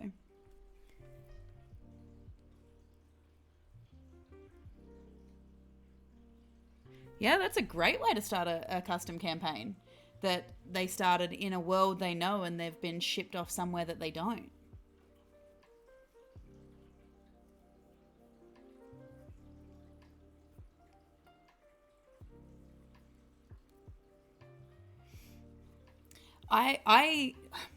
The group that I run know from the offset, because I only run online games, I end up interviewing my players. Oh, thanks for the follow.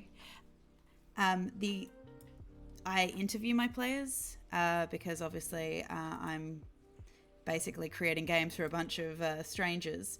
So I end up interviewing my players a lot. And so they're aware from the offset that I am the kind of DM that runs very roleplay heavy games. Combat is not one of my strong suits. I've been DMing now for 5 years. Oh, thank you. I've been DMing now for 5 years, and I'm not terrible at combat, but it is definitely my weakest aspect, if we don't include math. You only need to ask my players for like 5 seconds how well I math, and God, do I math bad. So, but yeah,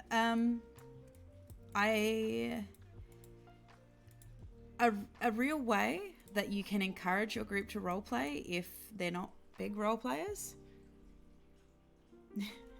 I do not math good. Yeah, Evil One's probably a better indicator on how to get non-role players to roleplay.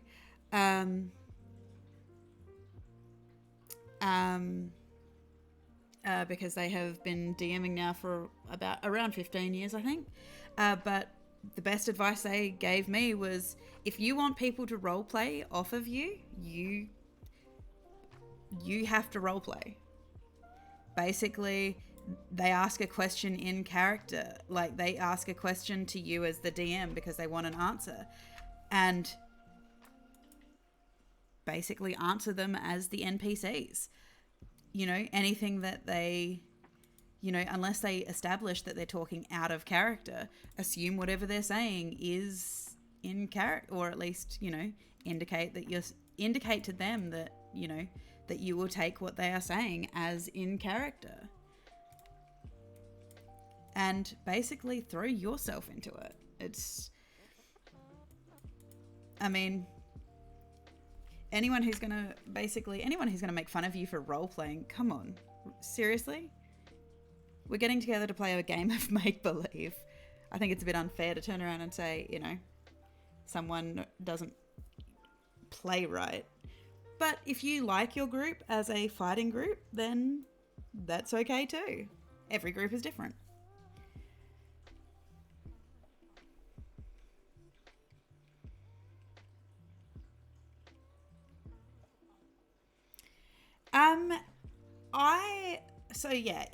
So this is Incarnate, and if you are going to build a lot of your own maps, yes, I definitely agree that it is totally worth the subscription. But I use it a lot. Like, I build all my world maps in it now. This is probably the first... this is actually, not probably, it is my first time building my own battle map in it. And the pro subscription is really great just because, yeah, the sheer number of resources that you have at your disposal in terms of textures, in terms of assets, yeah, it's great. But I would definitely say only get it if you're going to make a lot of your own maps. So, you know, otherwise it is still just something fun to have. But yeah, if you're not going to use it, then obviously, yeah, basically, if that helps.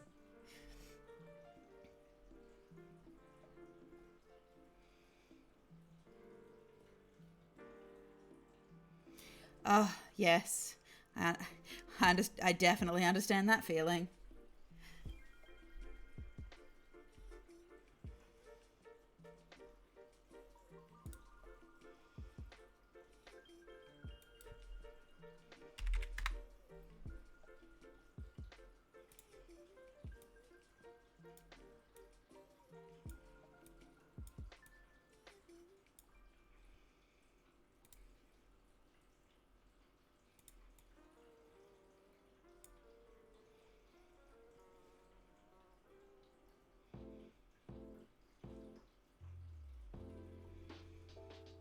Yeah, it is a good asset to use. Yeah, if you're gonna make your own stuff, definitely.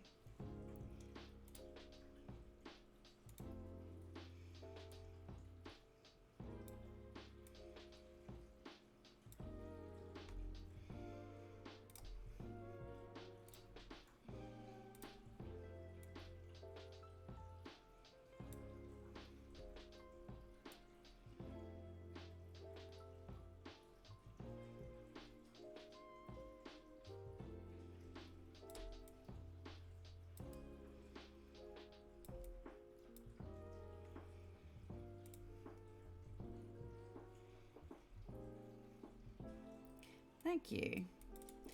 It's basically a lot of perseverance and just being a bit of a perfectionist in just wanting to do a really good job for my players, to be honest. I take a lot of pride in making maps that just make them go wow. Not just maps, good luck. Very much so, good luck. Okay.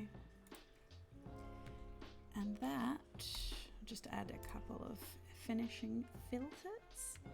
Ooh.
Oh, that's kind of cool. This is clearly a Halloween one. Just put little cobwebs and stuff in the corner. Which, you know what? I'm inclined to keep. That looks nice. Looks good. All right. That's all right. That is absolutely fine because that is me for the night, actually. So... thank you to everybody who sat and watched me make a battle map for the first time. This is going to be a new series interspersed with my Boo Meadow builds Azuria, which is the world map that this world is set in. This is Azuria. So I'm slowly making my way around each of the towns and building them as my players are likely to go to them, etc., etc. And so, yeah, I will intersperse every now and then some battle map building. And otherwise, thank you to everybody who decided to watch, everybody who decided to follow. It is great to see you here. I am here usually every Thursday. If I am not, you will find it on my Twitter, which is Booberry Meadows, and I will usually keep you updated about whether I'm streaming or not on the Thursday. Otherwise, I am Boo Meadow. This has been the Shrine of the Impassioned Hearts, and may all your D&D be wonderful. Bye.